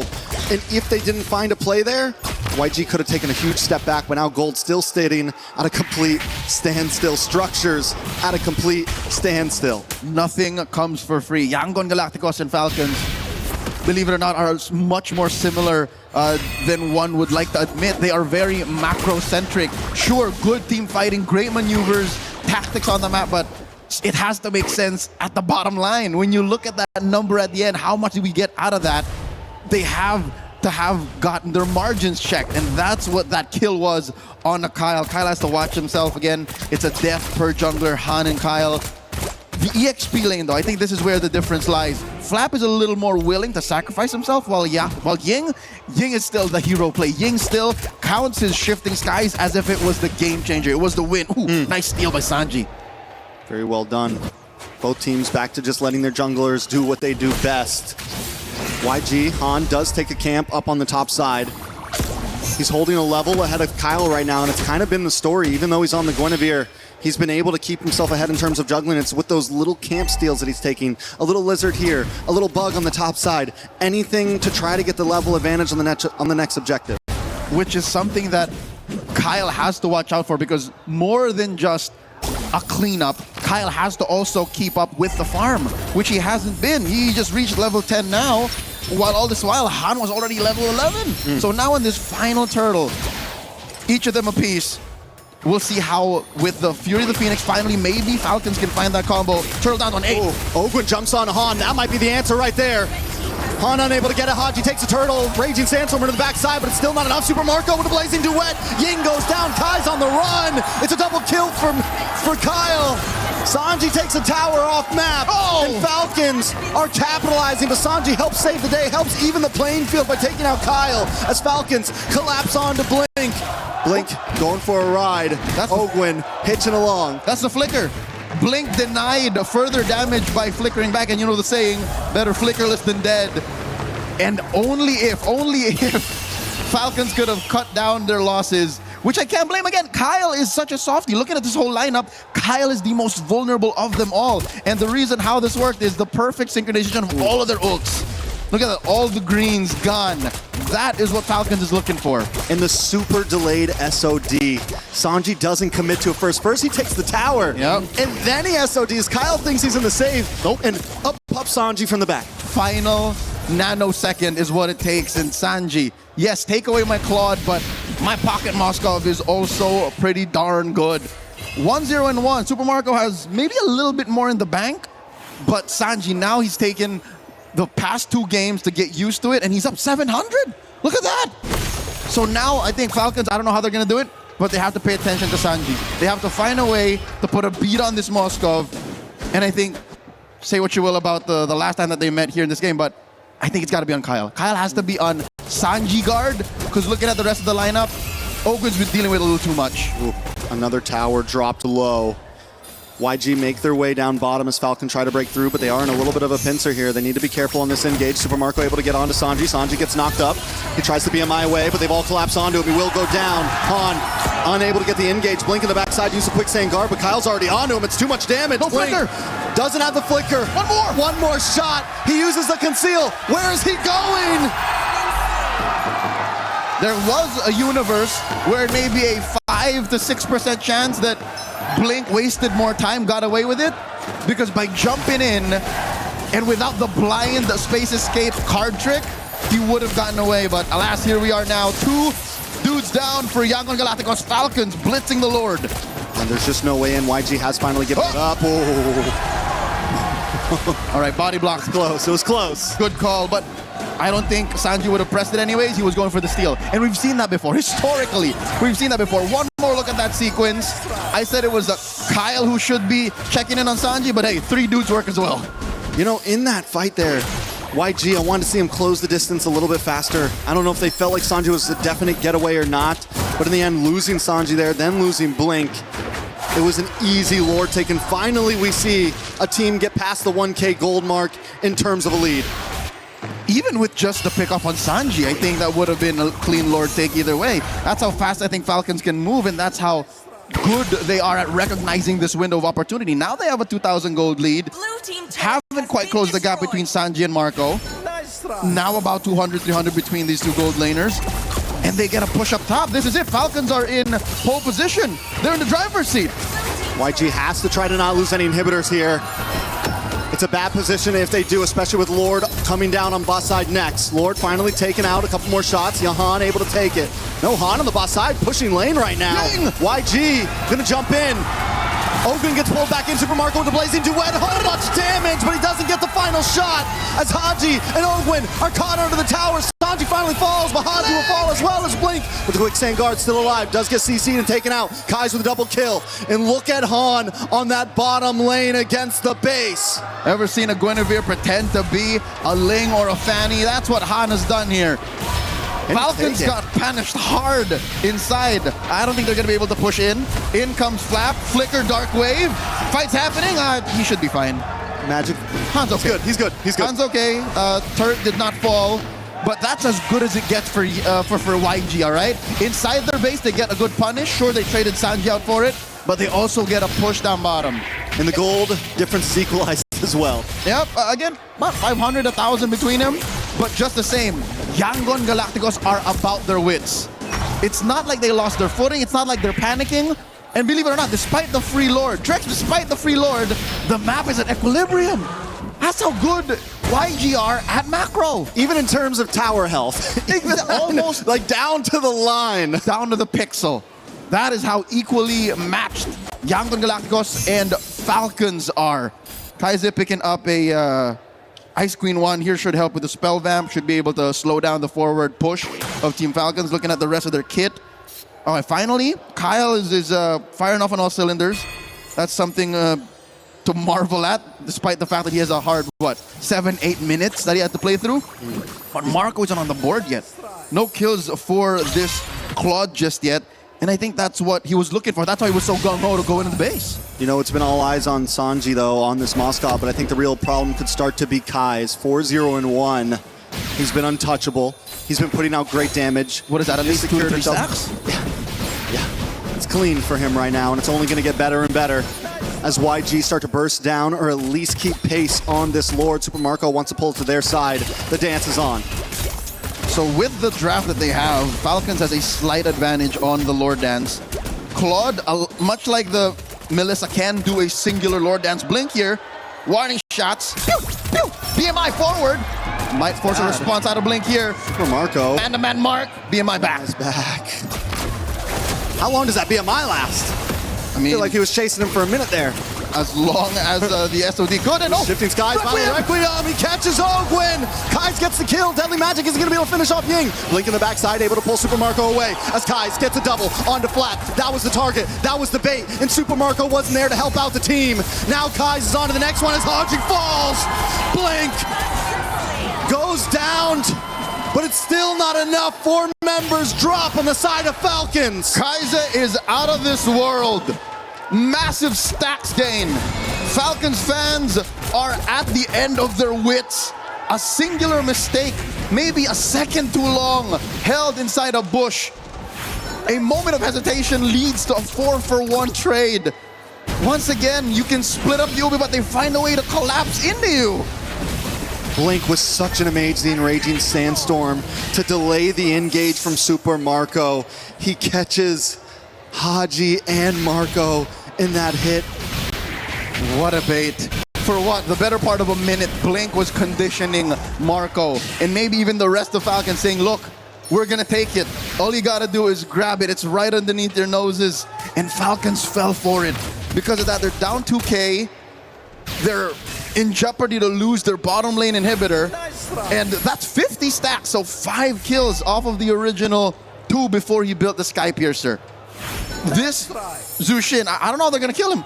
I don't know how Kai's going to die here because, again, prior it was the Sanji watch. Now it seems like even Blink is immortal. How is Kaiser going to get his stacks cut in half? I don't think there's a way. We will see, though. YG with a beautiful delay on this Lord push. They're going to be able to focus on this mid and top side as the Lord slowly makes his way downtown. Perfect sync. Mid lane tier 2 drops. Sanji hidden from where the sun don't shine. Is that him on a Malefic gun? I'm pretty sure he has it already. You're not supposed to be able to hit from that range. Blink here. Put down to a third. No way this Lord doesn't jump in. It cracks the inhibitor down bot. Inhibitors finally fall. Falcons base now vulnerable in the hands of YG. It's a 4K goal lead. 16 minutes in, Leo. We've had a lot of one-sided games so far in the past 4. We were wondering how game 5 was going to be. This is the longest one so far, I'm pretty sure, at least getting to that clock. It's about a minute and a half before the Lord spawns lower quarter. Falcons fans can thank the heavens that it's not on the long lane. Yes. So that's less of a worry, but given the double clone jutsu BMI on the Space Escape, they can afford it, but this is still something that they could use to their advantage. So far, Yangon Galacticos, man to man, just up on every single role. Again, I can't even count Kyle over Han because Han is a utility jungler. Han doesn't care if he's down on damage. All he needs to do is find the perfect Requiem, which is again set up so perfectly prior to that 4-for-1 trade. Because again, on-demand crowd control. That was the issue in game 1 and 2. Game 5, it haunts Falcons once again. And I'd hate to throw it back to the fact that there's only one Purify, just but one in Super Marco. Passive on Haji, procced off once again. And that was the big risk we brought up at the beginning of the series. So much crowd control on both sides, so little Purifies. Yes, Super Marco is outputting the damage. Yes, we can see him chipping away on Blink, but he has to put his all onto one person to be able to do that. And while that keeps happening, YG is capitalizing elsewhere in these team fights. YG is finding those violent Requiems. They're finding other targets. We don't have to deal with Super Marco. Blink can handle that. We'll kill the rest. As soon as Yangon Galacticos find their 1-2 punch, crowd control, CC, AoE on at least 2 or 3, then that's it. Falcons have to fold. So that's why this dance is going to be very, very perilous. Y-Brush getting flushed out by Ogwin. Big knock-up set up here by the Lord. Oh, the massive pull. This might be uncontestable. I don't think they can make their way in. Kyle's not there. Han able to get it. Into the backside flap. Able to get a nice deadly magic. Han taking a lot of damage. Blink though. Taken out by Super Marco. Blazing duet. Kyle falls though because Ying is there to save them all. And Flap will be next. YG doing what we thought they couldn't. Haji falls and it's one man standing. Ogwin against the world. Ogwin against it all. Kai's with the Maniac. The final nail in the coffin. Falcons took the fight, and Yangon will take the spoils. It's been 5 years. 5 years of doubts for Myanmar. 5 years to regain their old glory. And today it took 5 games to finally do it. As was in the East, Chat B in the West. Half a decade in the making. The Burmese best the Philippines.